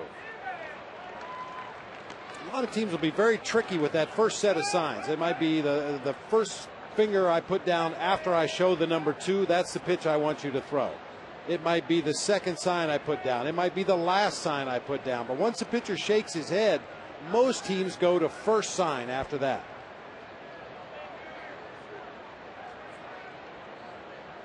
Here's a 2-2. Ground ball to Giannis. Right through the legs of Lees. He was trying to screen the shortstop. Nicely done by Derek. Unfortunately, it didn't work. 3-zip Cubs.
Visit your Honda dealer. Test drive a 2009 Honda Accord. Brandon Phillips with a 4-game hitting streak. Might be a record. And Andres Blanco with a big hit for the Cubs. A 2-run single to make it 3-0. As the home team got all of its runs in the bottom of the 4th. Scott Rowland hits it foul.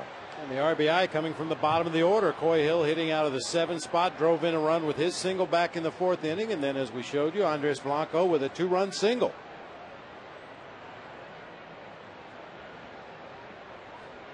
And now 11 RBIs on the year career high for Blanco. Had 9 with the Royals in 2006.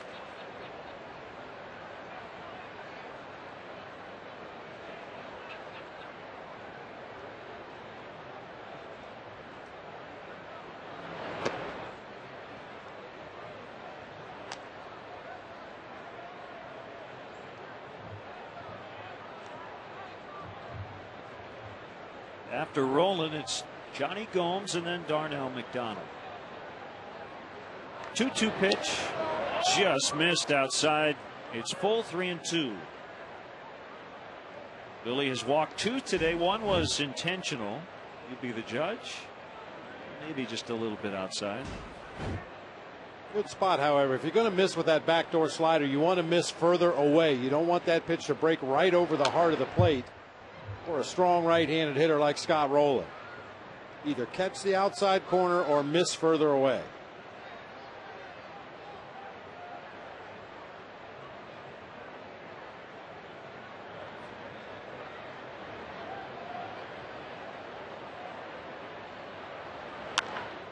Golfed to center. And Fukudome now battling that sun. Handles it cleanly, 1 out.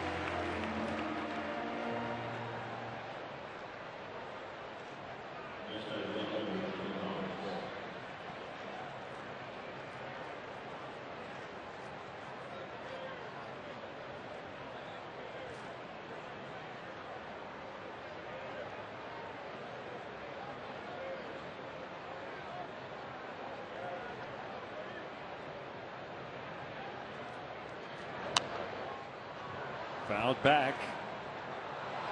Update that game in the Southern League playoffs. Tennessee leading 2-1 in the 7th.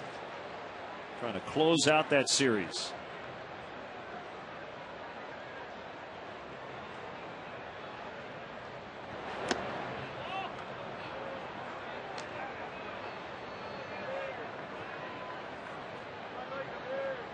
Arlen Castro, the shortstop for the Tennessee Ball Club, has already had a big day, 3 for 4. He drove in the go-ahead run.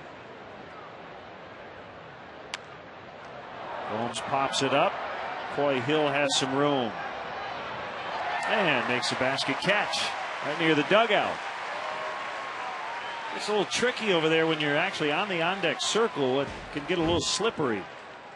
He was just able to avoid it. Yeah, very solid footing coming off the grass onto the dirt, but you hit that on deck circle over there, that's like ice. Boy, able to keep his feet underneath him, make a change from an overhand catch to a underhanded catch just in front of the Cubs dugout.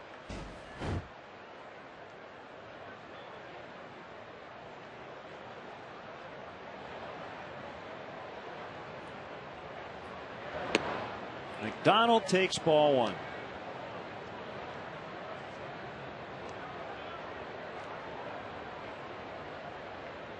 Got a minor league deal in the offseason. Former first-round pick of the Orioles in '97. He pops it up.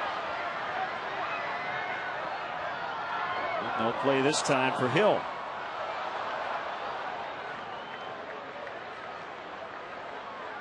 A wind still blowing pretty much straight in from center field, maybe a little bit from right center. Looked like Coy was going to have a play on that pop-up off the bat, but just pushed it back about 3 rows into the stands.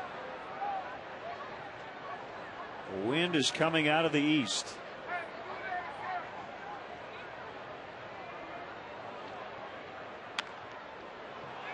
That's a foul ball just to the left of third base.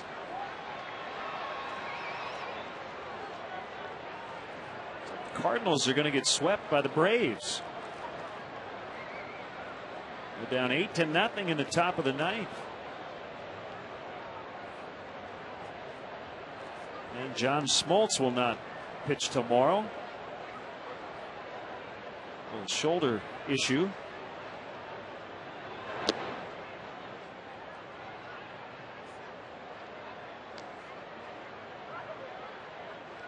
That's shoulder tendonitis. Basically his shoulder's sore. Yeah. Tenderitis. Smoltz 1-1 in 4 starts with the Cardinals.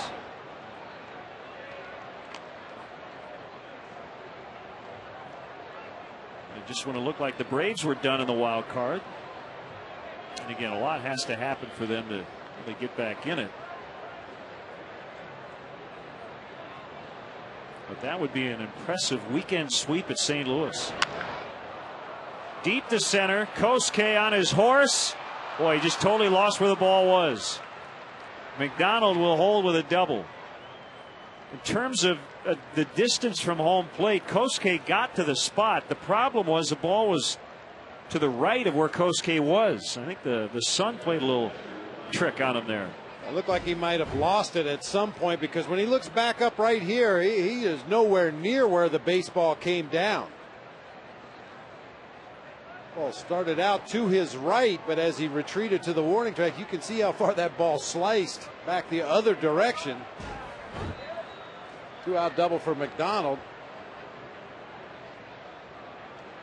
And now this is a different situation this time around with Hannigan at the plate and the pitcher spot on deck, but Dusty Baker has a relief pitcher warmed up and would use a pinch hitter for Homer Bailey should the Cubs decide to either pitch around Hannigan or walk him intentionally. 0-1 to Hannigan. Adam Rosales has jumped into the on-deck circle.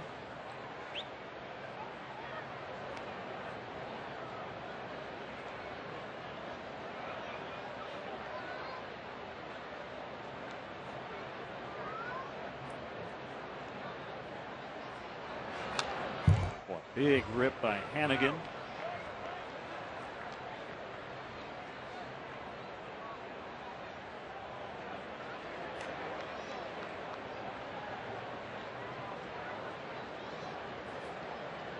The second start for Hannigan since he returned from the disabled list. Suffered a concussion when he took a foul ball off his mask at Pittsburgh on August 23rd.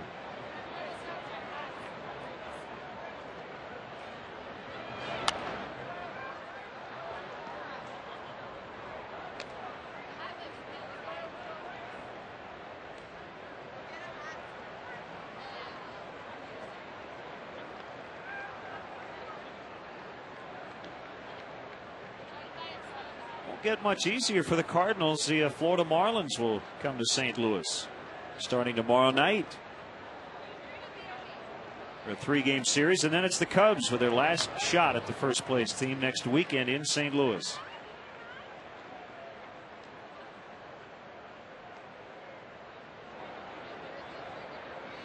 You sit here and you play the what if game. Could have snuck out a win here or there and maybe added a loss or two to the Cardinals record. If the Cubs could have been within 5 or 6 right now, you could have at least made a case, if everything had fallen into place, that the Cubs could maybe get back in it. But 10.5 out with 22 to go, including today. It's going to take really a miracle for the Cubs to win the division.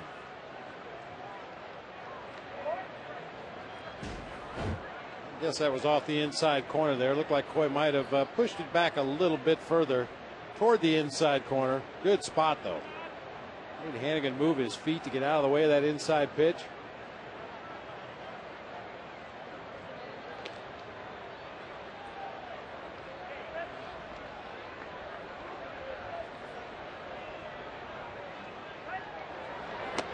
Way outside. I think what the White Sox are hanging their hats on, and they're a game under 500, but with Detroit now having lost 5 in a row, the White Sox are 5 back, which sounds like a lot, but what is it, 6 of their final 9 are against Detroit.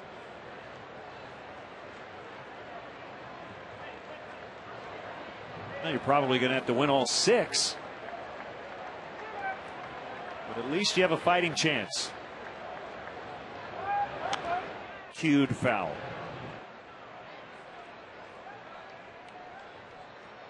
So the AL Central standings, again, Detroit losing 5 in a row going into action today. Everybody else under 500, but the Twins, I'm sure, telling themselves, hey, we're still not out of this thing. Detroit did win today, by the way, 7-2 over the Blue Jays, so they were able to end that losing streak. Pulled foul. If David Patton were in the game, the inning would be over. Well, you're not allowed to put your defenders in foul territory. That's in the rule book. Well, Hannigan jumps all over that Ted Lilly fastball, hooking foul the entire time. I'm sure the catchers down there in the bullpen appreciate David Patton's play.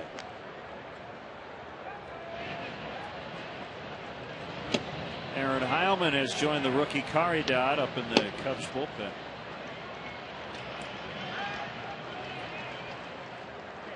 Aaron Heilman's been in a good stretch. Another foul by Hannigan. This will be the last inning for Lilly. They have to think either way with the pitch count where it is at 117. And you combine that with the fact that Ted Lilly is the third hitter scheduled for the Cubs in the bottom half of the sixth inning. I would tend to agree that this is going to do it for his afternoon. And it looked like he just said changeup. Mouth the word changeup to Coy Hill. See if that's what he throws. Yep.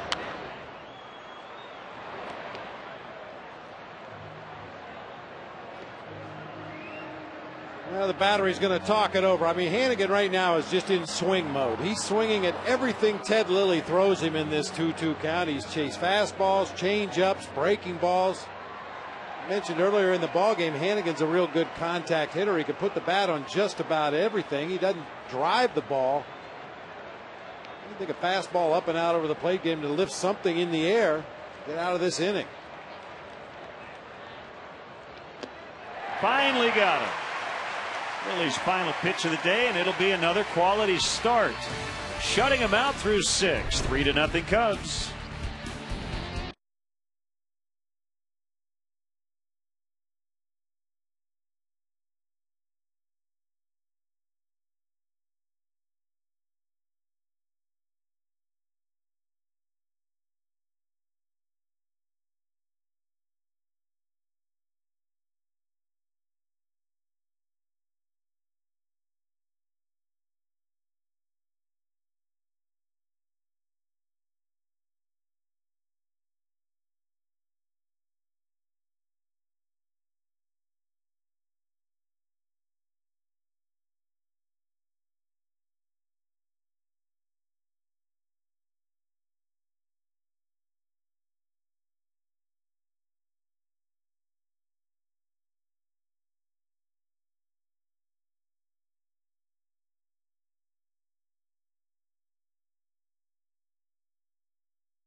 They had to work pretty hard, but he didn't give up a run today.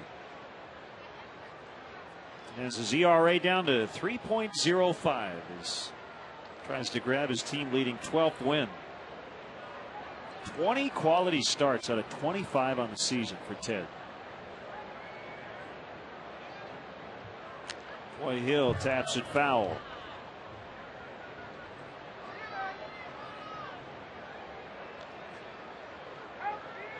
Former all-time saves leader Lee Smith will conduct the 7th inning stretch coming up in the next inning. Unless the Phillies have called him.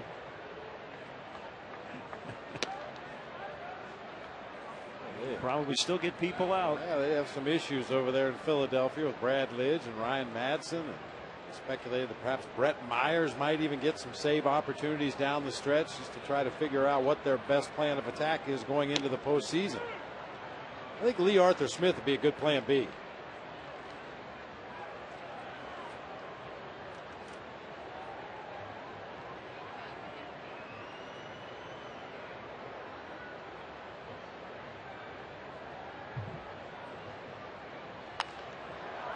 Popped up by Hill. Hannigan trying to locate it. but it'll be back into the seats.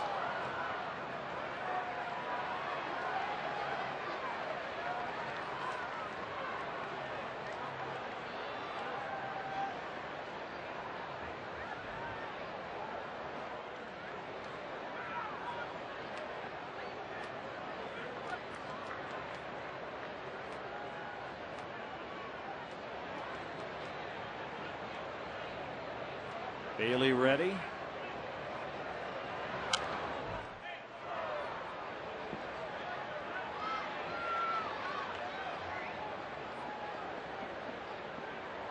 Homer Bailey with one bad inning today. That was the fourth. 8 Cubs came to the plate and 3 crossed the plate. Both RBI base hits, one by Hill, one by Blanco, came on 0-2 counts.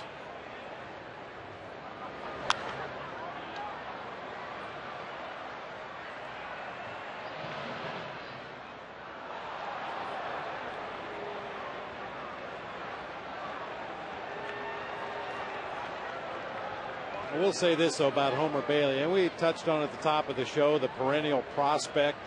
Reds have been waiting and waiting and waiting for Homer Bailey to develop into that frontline starting pitcher, and I think he's starting to figure it out a little bit. Former first-round pick.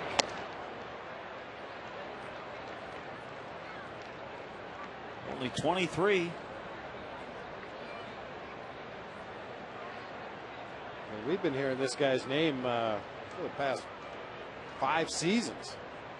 He was going to be the anchor of their rotation for years and years to come. It's just taking him a little longer to get to this level than they anticipated.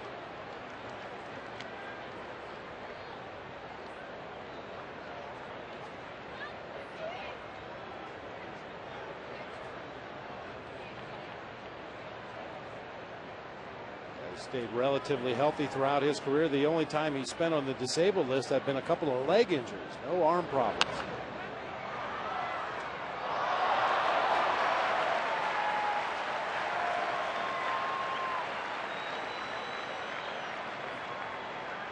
That's why you bring your glove.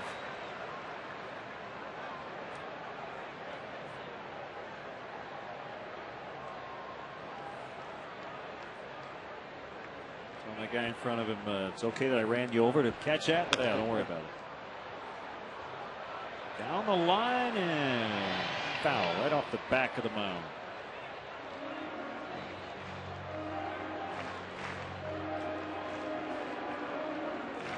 Yeah, it's close enough to that third baseline that Coy Hill was not going to take any chances. He was about 3/4 of the way to second base when that ball finally came down out in the Cubs bullpen. Take that long walk back to the left-handed batter's box.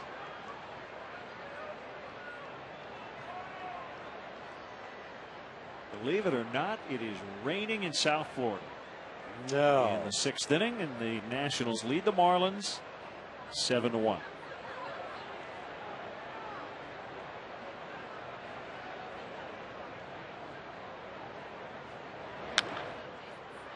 All over grounder. Votto unassisted. Time to have a ball with our friends at the Illinois Lottery. Lee Smith, a fireballing closer. Part of that '84 Eastern Division Championship team. He was a Cub between 1980 and '87. 18 seasons, 8 different teams, 478 career saves. Mega Millions can find you every Tuesday and Friday. Mega Millions, have fun responsibly. I can tell you the National League hitters did not have a ball facing Lee Arthur Smith. Blanco off the glove of Bailey, and the throw is going to be not in time for Blanco's second hit.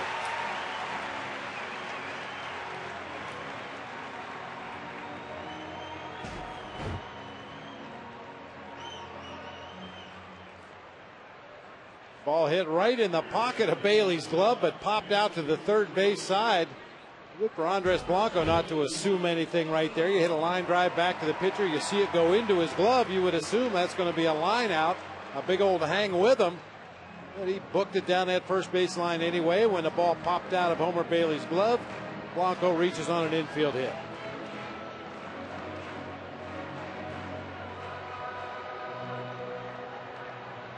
Well, it seems appropriate that with Lee Arthur Smith making his way over to the booth to sing the seventh inning stretch, the shadows are starting to creep out near home plate.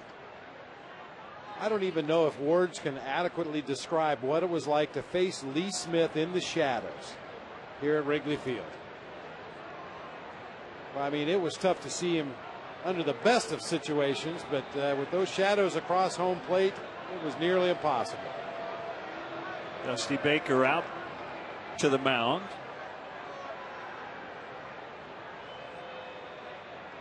With Mike Fontenot announced as a pinch hitter.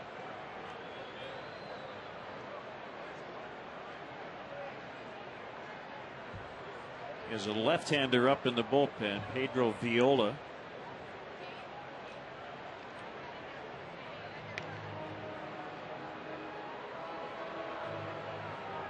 And he's going to leave Bailey in.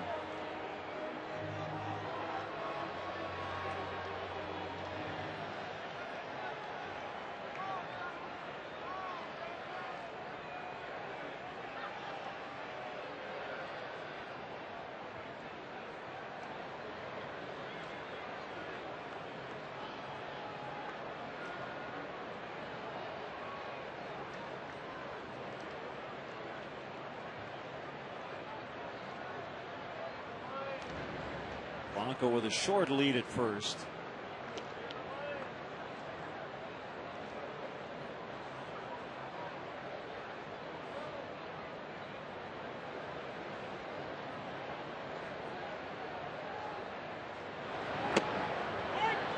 Bottom part of the strike zone. 0-1.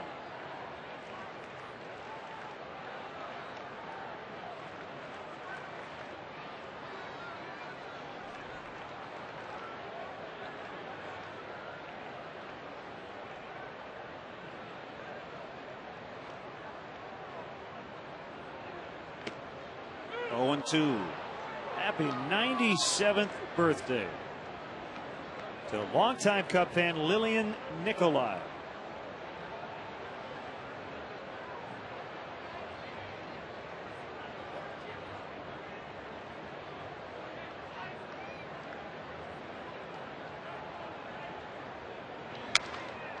Mike broke his bat. Still 2 strikes on him.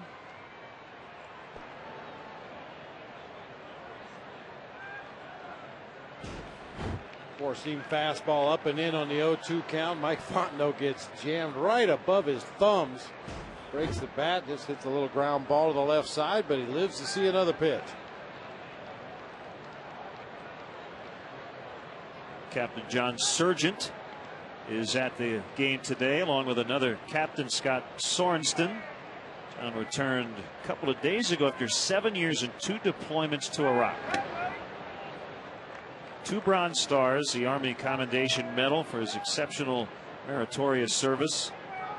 And we got a nice email from his parents, Cynthia and Robert Sargent. Great to have him home.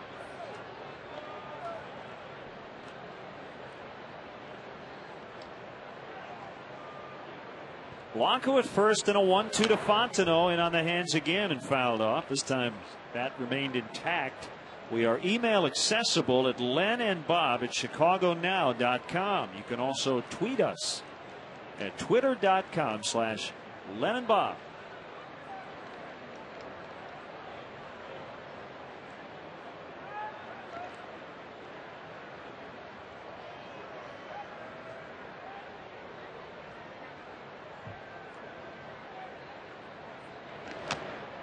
Popped out of the mid of Hannigan, keeping Fontenot in the at bat.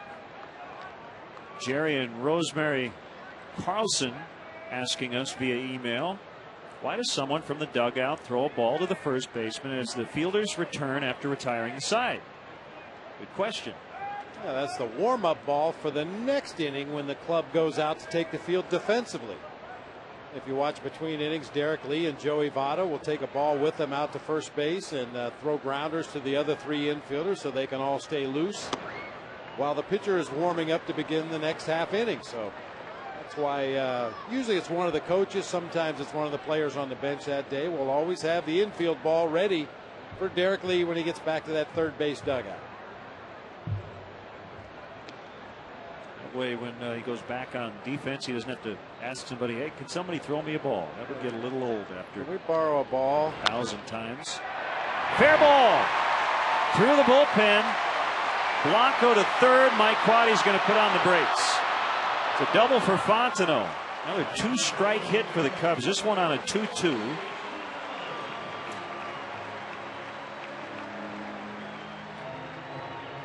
A good adjustment on the fly. That at bat by Mike Fontenot. He got jammed badly in on the hands a couple of those pitches from Homer Bailey, but you see enough of them, eventually you catch up to it. And that time Mike Fontenot caught up to an inside fastball and put it right down the first base line.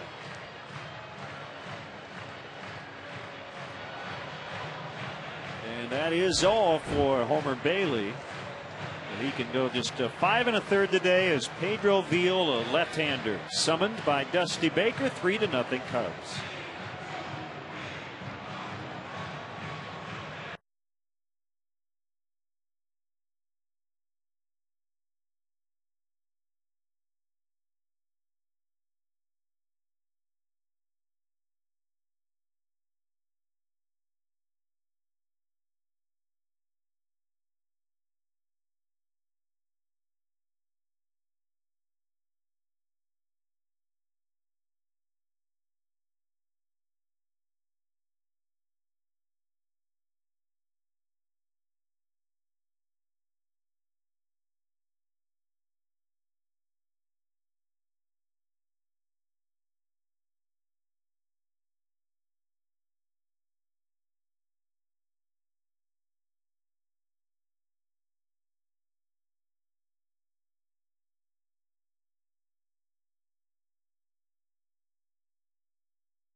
Fused with former big league left-hander Frank Viola.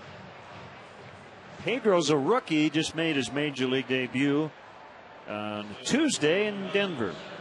It's his third major league appearance.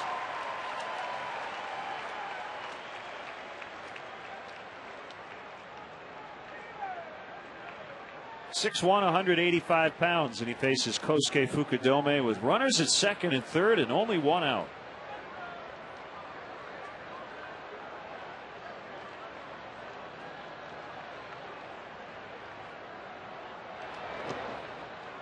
Ball one. Viola was 8 out of 11 in save opportunities for AAA Louisville. 5.47 ERA. Seemed like he walked a lot of batters down there. 33 base on balls in 49 innings.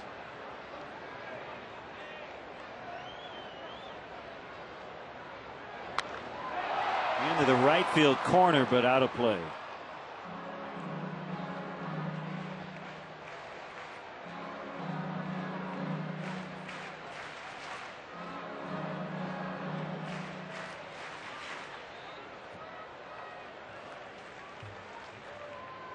Blanco the infield hit, then Fontenot with a pinch hit double, setting it up for Kosuke.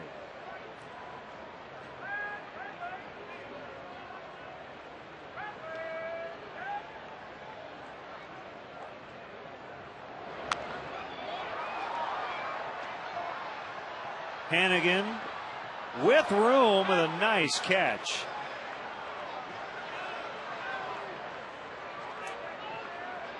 It's a little tricky over there. You not only have the brick wall, but you have some plexiglass to protect the fans in the front row. You could do some damage there. I think Derek Lee, remember, Ended up landing on his side. Yeah, landed on his rib cage, right on top of that little plexiglass screen you're talking about. Now Dusty's going to make a double switch. A pitcher spot is due up first in the 7th for the Reds. So he wanted Viola just to face Fukudome. And now is going to bring on righty Jared Burton. We'll be back.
And Cam, here's the boss with My Lucky Day.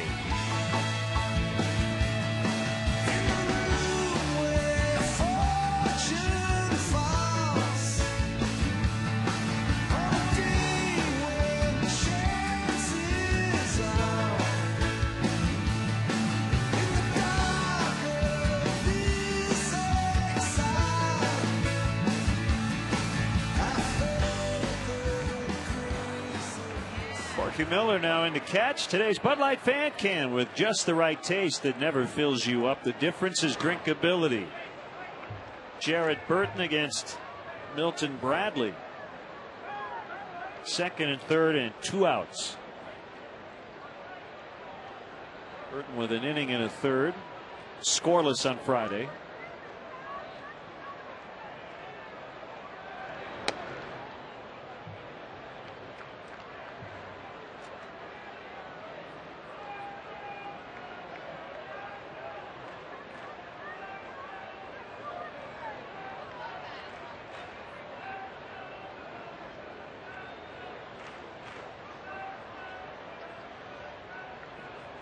The pitch.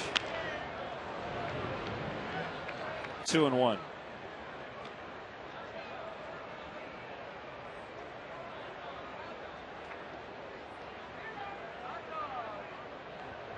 It's over in St. Louis. Braves 9, Cardinals 2. That's a sweep.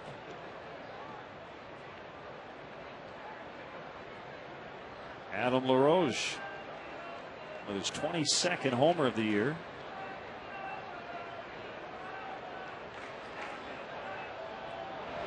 Javier Vasquez got his 13th win. He beat Chris Carpenter.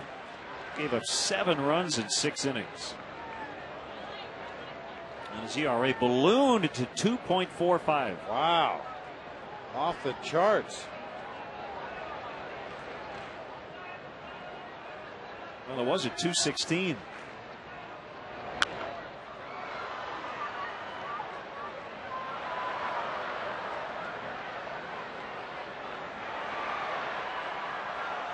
And that Tiger win today, Rick Porcello, the first pitcher in almost a quarter century, 24 years to win 13 games in a single season before turning 21. And according to MLB.com. He beat Toronto 7-2. Called strike 3, and that ends the inning. Tough day for Bradley, 0 for 4 with 3 strikeouts. But the Cubs lead 3-0.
sometimes see the birds flying around the outfield around 4:20, 4:30.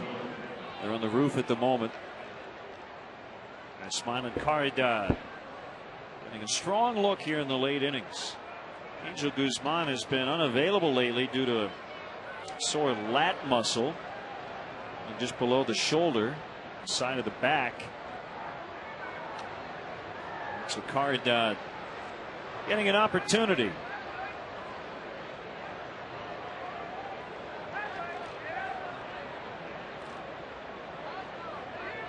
Tough day yesterday for Carlos Marmol, who took the loss. It wasn't a safe situation. He came in to a tie game in the ninth. Gave up 2 runs. You saw the numbers for Caridad when he came into the ballgame. 9 1/3 innings pitched up to this point. 11 base hits surrendered, but only 1 walk.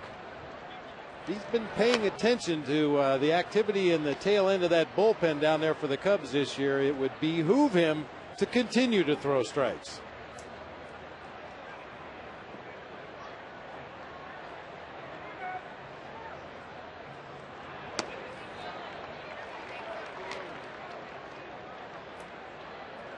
Lester Strode must have forgot his pencil in the clubhouse. Cubs bullpen coach. Fouled back by Miller, 2-2. He was involved in a bizarre play yesterday as he took a throw off the helmet. It's using your head. He was the runner between second and third. Johnny Cueto was running from first to second. Ramirez attempted throw to start the double play, hit Corky Miller right in the back of the dome.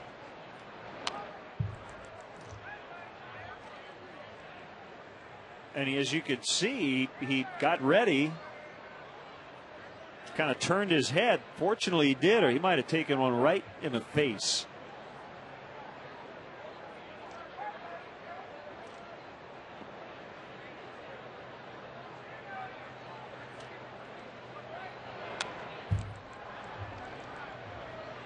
I've been trying to think for 3 days who Corky Miller reminds me of, and the closest I can come is John Bonham, the drummer for Led Zeppelin. Yeah, same kind of mustache, little shaggy hair in the back. Great big guy, big strong guy.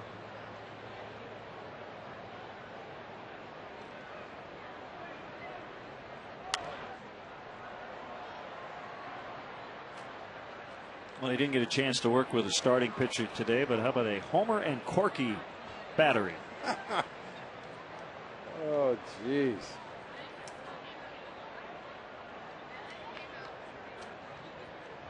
Would have been perfect back in the days when Sparky Anderson was managing the Reds. Yeah.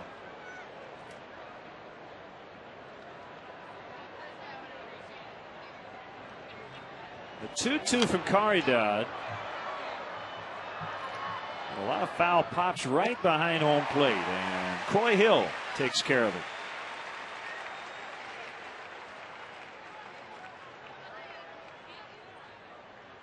Drew Stubbs 0 for 3. It's his 4th crack. And a Cubs pitcher, first time against Caridad today, went 0 for 3 against Lilly. Ted was 6 shutout innings.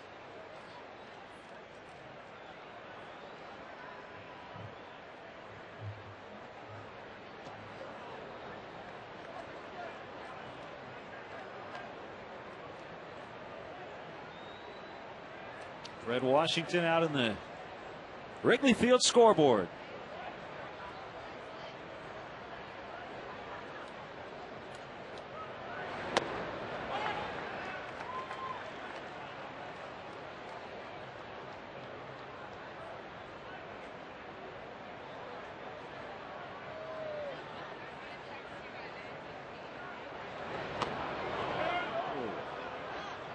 Like it came back over the plate, but didn't get the call. 2-1.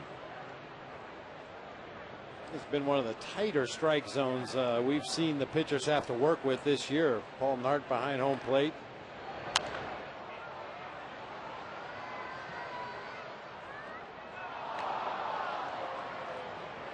Not only in and out, but up and down. A lot of borderline pitches at the knees.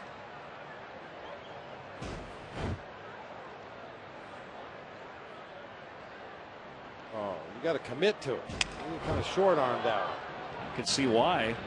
Barehanded pick by Blanco, couldn't get rid of it in time as Stubbs runs very well. We were going to short-arm one in front row of the upper deck. I get it. I'd do the same thing.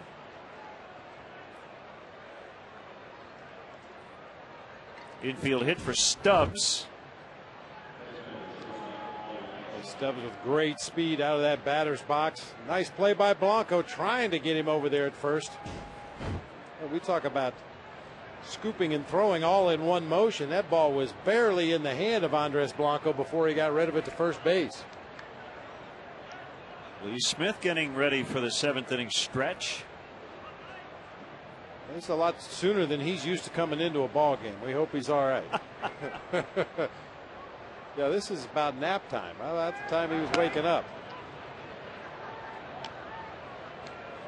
Now Lee has an early flight, so is not going to be able to hang around with us in the bottom of the 7th.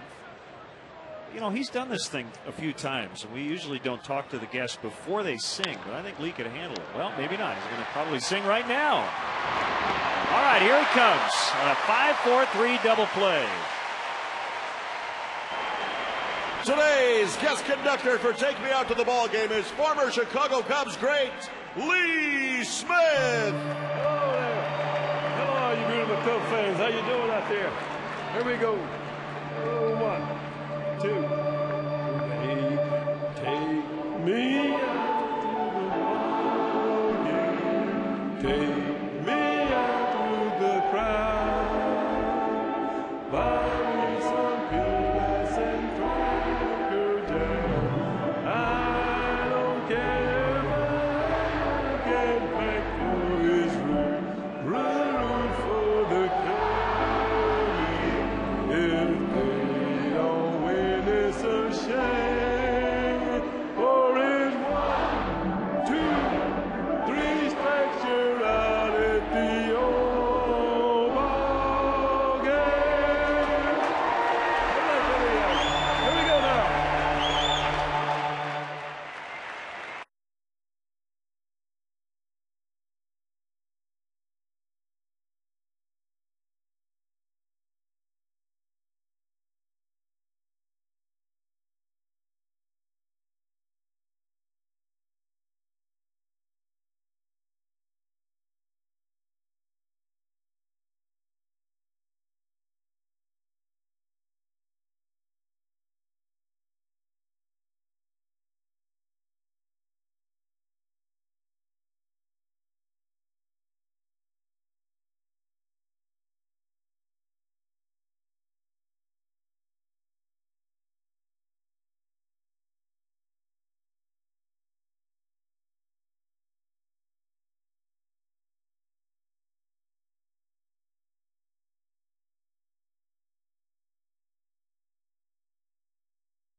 Cubs 3, Reds nothing, bottom of the 7th. Thanks to Lee Smith for conducting the 7th inning stretch. You said he has a flight, and this game's gone a little long here, so he's going to head off to the airport. But always good to see him. We'll catch up with him next time. He is a roving pitching instructor for the San Francisco Giants, but a Cub at heart. Yes, indeed. Spent some time in Italy this summer. I talked to him briefly between innings out in the hallway from July 27th through August 18th. He was part of the 5th annual European Baseball Academy, part of the MLB international operation. So he saw a lot of good ball players over there, so it'll be interesting to see. 2-1 on Derek Lee. Jarrett Burton got the final out of the bottom of the 6th. Working here in the 7th. High in the air, pretty well hit. Stubbs back on the warning track, and it's into the basket. A home run. Stubbs was under it, thought he was going to catch it, and it just got out for Derek. It's his 32nd home run.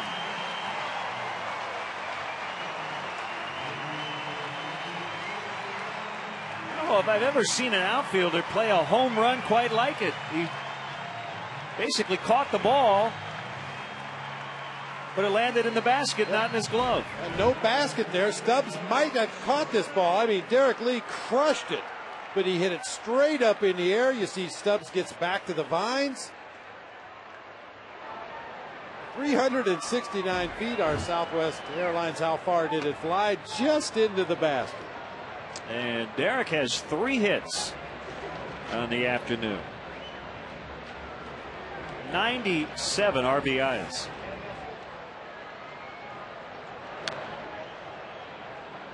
Up over 300 for his batting average.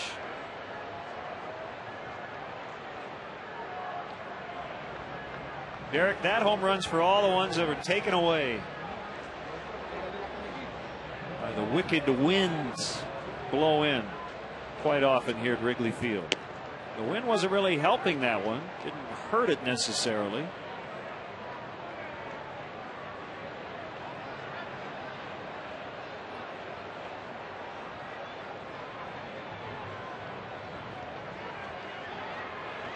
Still, the most impressive home run he's ever hit in this ballpark was against the New York Mets in extra innings a few years ago. Called strike 3 to get Ramirez. Wind was blowing in at about 9,000 miles an hour, and he still hit one out to left center. Hit it right through a flock of pigeons.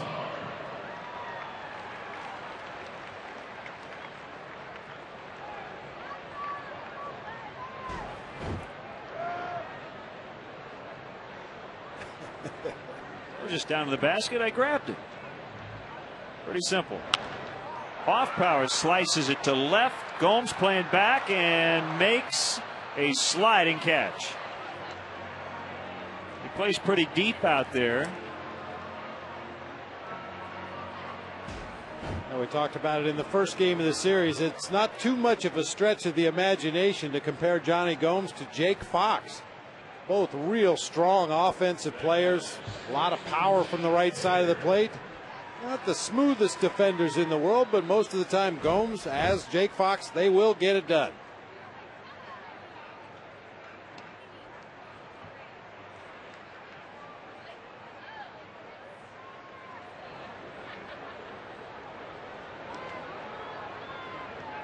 I thought somebody had an inverted arch over the skyline of the north side there for a second. A little confused. She bought a ticket for her bag, or just an empty seat? Not many empty seats here today, that's for sure.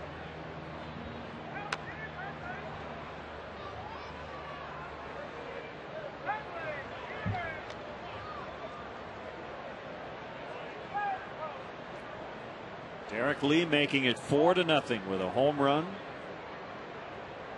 The only homer in this game. Well, actually the second homer. The first was a Reds starting pitcher.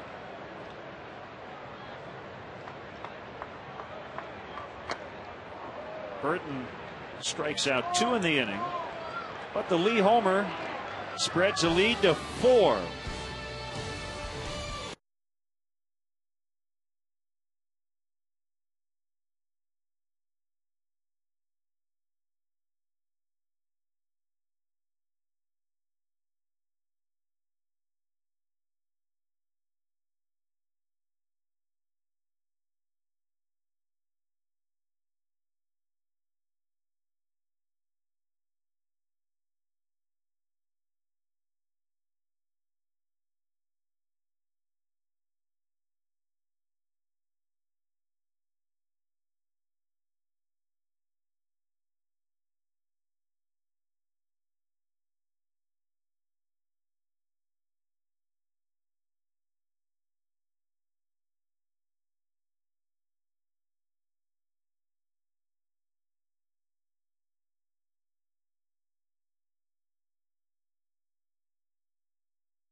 The grounds crew, listen, if you want me to shut the Reds out today through 6 innings, you need to fix this mound a little bit. Steadily proceeds to go out and strike out 7 Reds hitters, scattered 6 hits in the ball game. A couple of base on balls, 1 intentional, but typical outstanding Ted Lilly today. Once again, our AM/PM player of the game. Too much good stuff. Sam Fuld playing left for Hoffpower, and Kevin Gregg will do the pitching.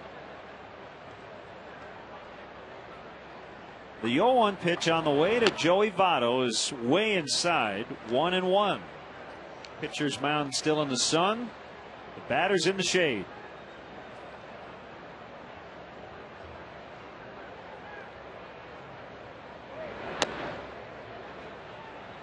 Not too much has changed in this ballpark since Lee Smith was a Cub back in the early to mid 80s. So one change in terms of the shadows, the light standards were not here,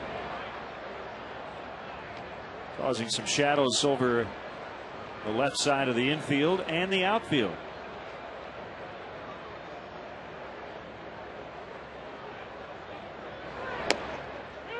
That's a strike, 3-2. Votto's trying to work a walk with his team down 4. Not really worried about hitting a home run.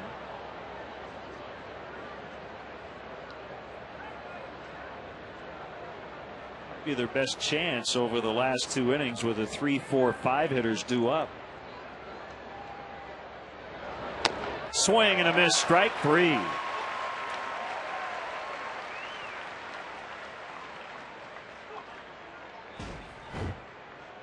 Kevin Gregg just rushes a fastball right past Joey Votto. I tell you, it's a good thing for the Cubs, a bad thing for the Reds.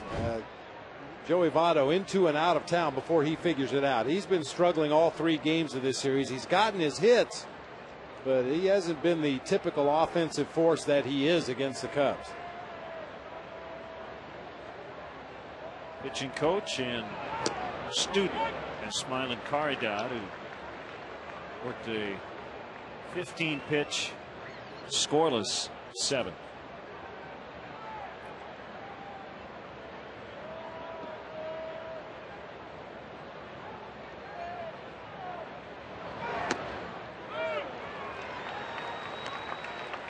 The other thing Lee Smith didn't see when he was a Cub were the lights actually on.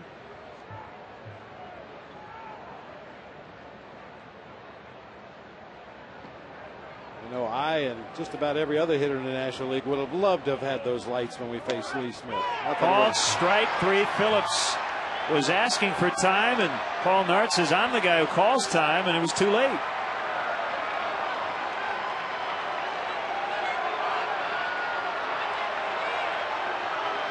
And here comes Dusty protecting his player.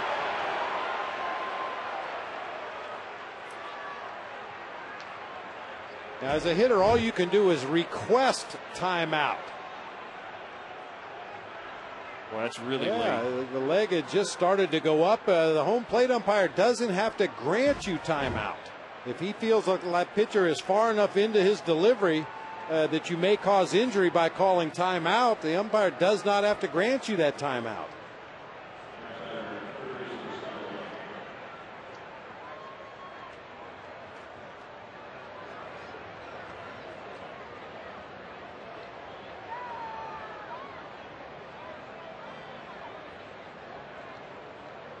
Consecutive strikeouts for Gregg, and a first pitch strike to Scott Rowland.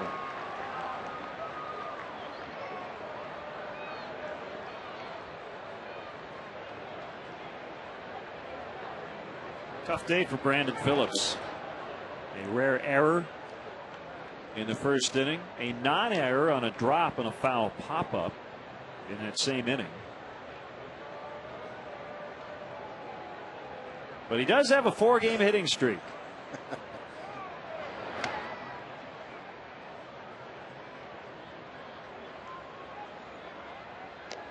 CC Sabathia got his 17th win. Got a lot of run support from his Yankee teammates. They had 20 hits and scored 13 times against the Orioles in a 13-3 win. Bounding ball, Ramirez to his left. Nice job, Kevin Gregg. A 1-2-3, 8. Bottom 8, Cubs 4, Reds nothing in the rubber game.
Right for the Cubs. To this point, Carlos Fisher will take over on the mound. This didn't go right, man, for that Cub fan. They just stopped selling beer too.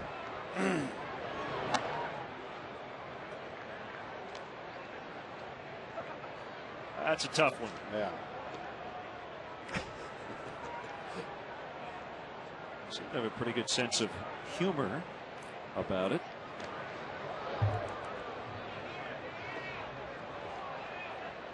Well, I'm supposed to cry over spilt beer. That's spilt milk, I guess. Same thing applies. Yeah.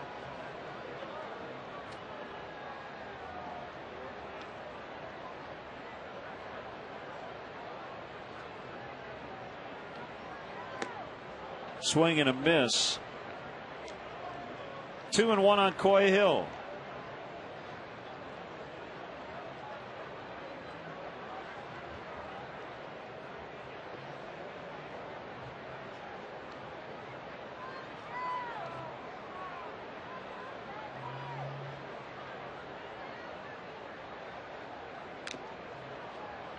That evens it up.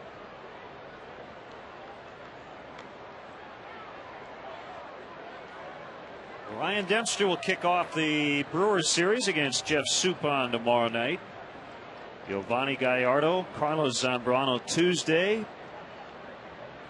Braden Looper and Rich Harden on WCIU and Cubsnet Wednesday night. And then Dave Bush and Randy Wells right here on WGN Thursday afternoon.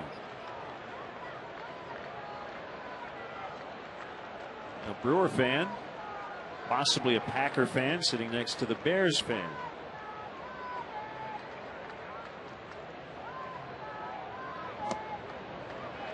Ball 4, he walked him. Hey, podcast fans, we'll be recording a new one after today's game. It'll be up for viewing very soon. Download it on WGNTV.com. Go there, click on the sports header, look for the link, click, download, and enjoy. We haven't been over in the podcast studios in a while. We had some issues over there. It's a lot of nuclear power to run the machinery necessary to put that podcast on the air every week. And just a small leak. Don't want to alarm anybody in the neighborhood. It's all been taken care of. You may have noticed the hazmat trucks in the neighborhood this week. That was it.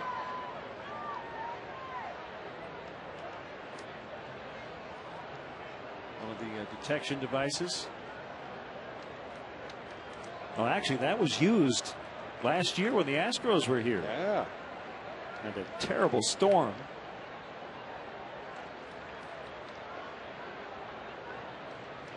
Was close to a tornado as we've ever seen at Wrigley Field. The wind and the rain was swirling inside this ballpark.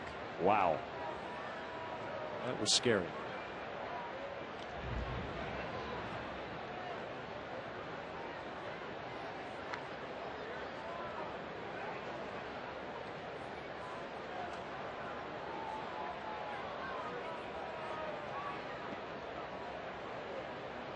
Big day for Blanco at the plate. 2 hits, 2 RBIs.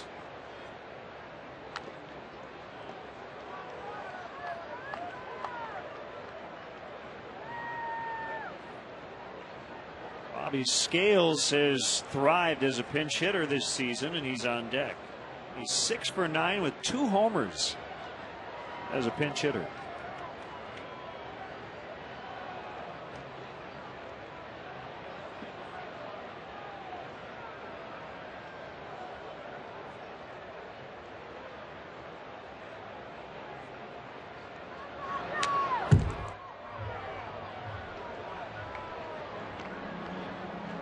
You were talking about against the Astros last year. I swear there was a time during the middle of that storm where the rain was going straight up.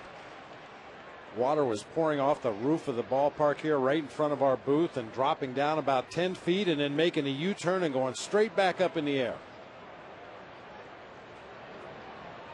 A lot of lightning in the area. Ooh.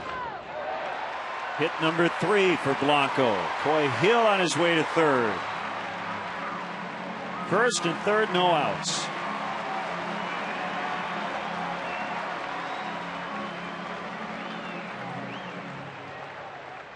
What a nice offensive day for Andres Blanco today. Drove in a couple runs back in the 4th inning with an 0-2 base hit. An infield single off the glove of Homer Bailey in the 6th inning. And now a clean single into right field to chase Coy Hill around to third base.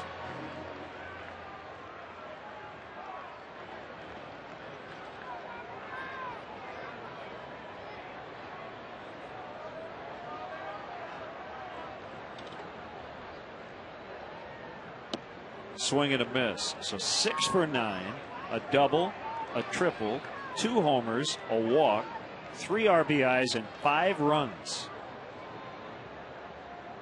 in the pinch.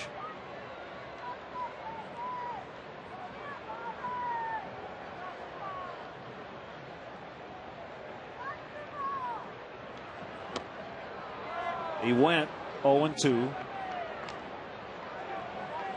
And you can be sure those numbers will be duly noted as the team goes into their organizational meetings at the end of the year, starts to think about how to construct the ball club for next year. A versatile player like Bobby Scales, better than average runner, a switch hitter, plays multiple positions, and has shown an affinity for hitting off the bench.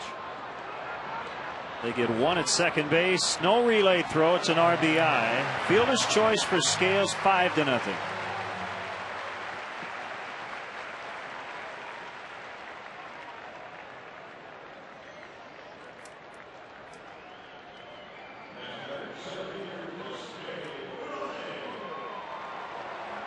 Well, honestly, and again, we don't want to get too far ahead of ourselves. Still over 20 games to go this season, but I think one of the tough decisions that will maybe have to be made over the winter. Aaron Miles signed a 2-year deal and has had a dismal season, but he hit 300 last year with St. Louis. So the Cubs are going to have to decide whether or not this year was just a fluke, or if a guy like Bobby Scales might be a better option. And it could just be that they go into spring training and battle it out. Bobby has been, as you say, a lot better off the bench than Aaron Miles, who does give you some backup options at short, but then you have Andres Blanco who can play short. So it will be an interesting offseason in a lot of areas, but in particular I think that those backup infield spots. I think Aaron would be the first guy to tell you, I haven't done my job this season. So he might go in having to win a job next spring. I think going into this offseason, once again, not to get too far ahead of ourselves, I think there's a lot more questions than there are answers as far as putting together next year's team. There's been some speculation in the media that Andres Blanco should be given the opportunity to win that starting shortstop's job and perhaps move Ryan Theriot back over to second base. And it's not completely out of the question that we might see that kind of alignment at some point here over the last 20 ball games of the season. 1-2 on Fukudome. The pitch. Got him. Well, if you do that, and the Cubs potentially have a need at second base,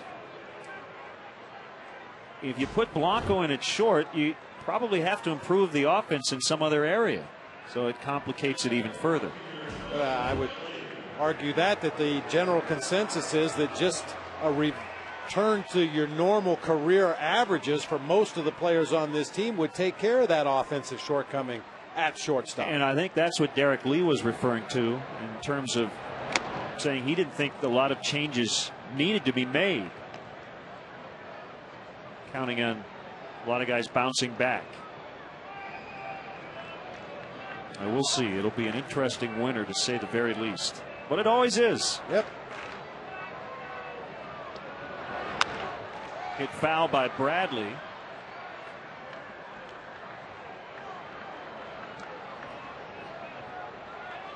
One ball, one strike.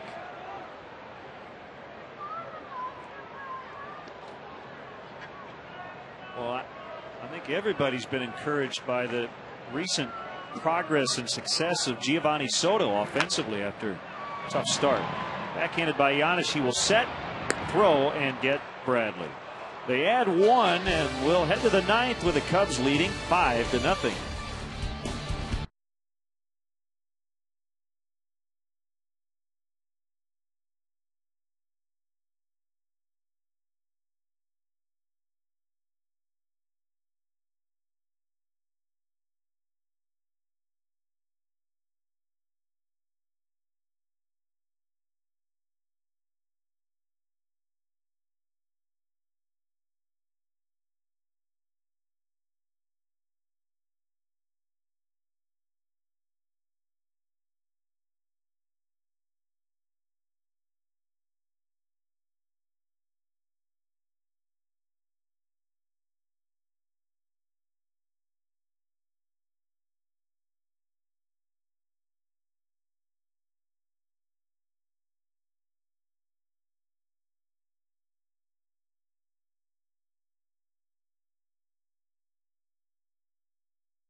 Against the Cincinnati Reds.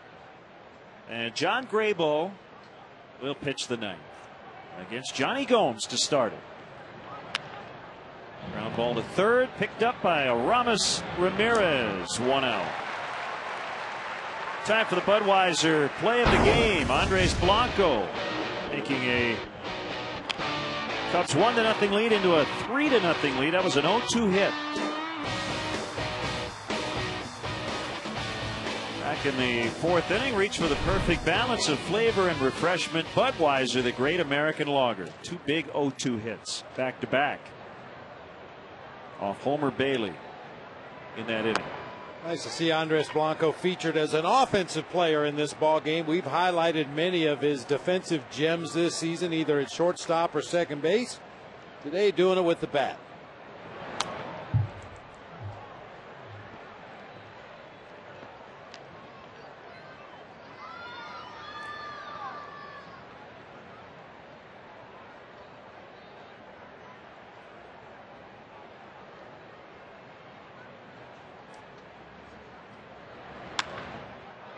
Fly ball well hit, right center. Bradley and Fukudome after it. It drops. Fukudome picks it up. McDonald will have his second double of the day.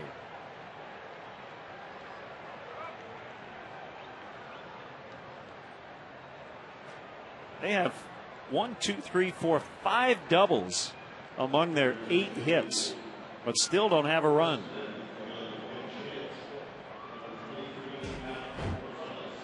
Ball was in the air for a long time, but perfectly placed between Fukudome and Bradley. Bradley took a real shallow line toward that ball, ended up several feet in front of where it landed. Fukudome just could not get there in time, had to play it on a hop. That's deep in the air to left. Fold back on the track. Leaps and can't pull it out of the vines. Second and third as McDonald had to wait. And it's a double for Rosales, a pinch hitter. It must have been too easy for Sam Fuld. We're used to seeing him diving into the vines to make the catch. That ball hit right off the very tip of the webbing of his glove. One last check on the ivy, goes up. It hit his glove. He just couldn't hang on to it, but did hustle it back in quickly to hold McDonald at third base. It's so tricky out there because I think most guys flinch just a little bit with that basket right over top.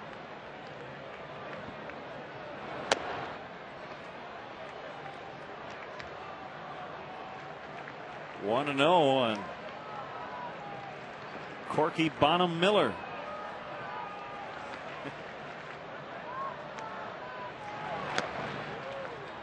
Change up off the plate outside, 2-0.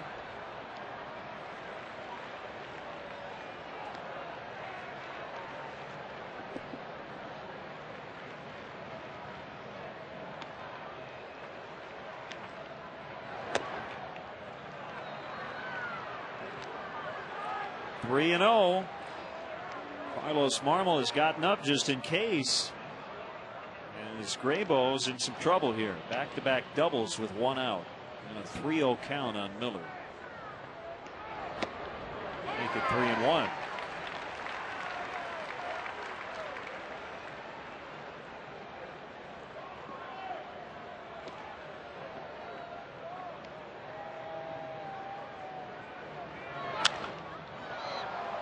Fukudome in center, so probably break the shutout. Makes the catch. He is going to throw home, and the Reds won't take any chances. Down 5. So the shutout preserved for now. 2 outs in the inning. And no way for third base coach Mark Berry or the runner Darnell McDonald to know that Kosuke's throw was going to be wide of home plate. That's what staying behind that ball, charging hard, get rid of it quickly will do. You get the ball in the air, you have no choice as a third base coach but to hold that runner. So Drew Stubbs representing the Reds' last chance. Up the middle, base hit, and they're going to get 2.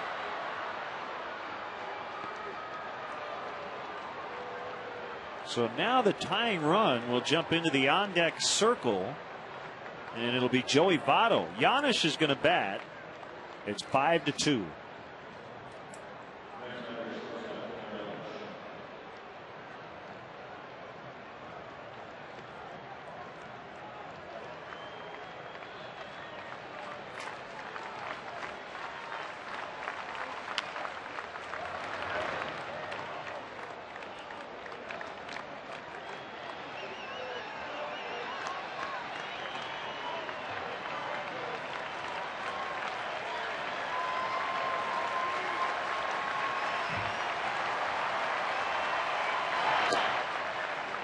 Just on a changeup. 1-1.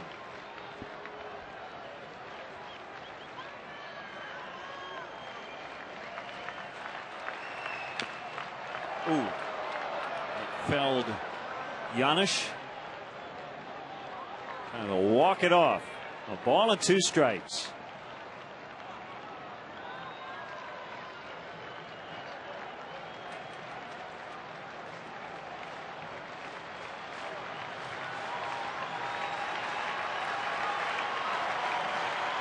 So the Tennessee Smokies have won their playoff series against Huntsville 3-1 today. Congrats to Ryan Sandberg and his team as they move on.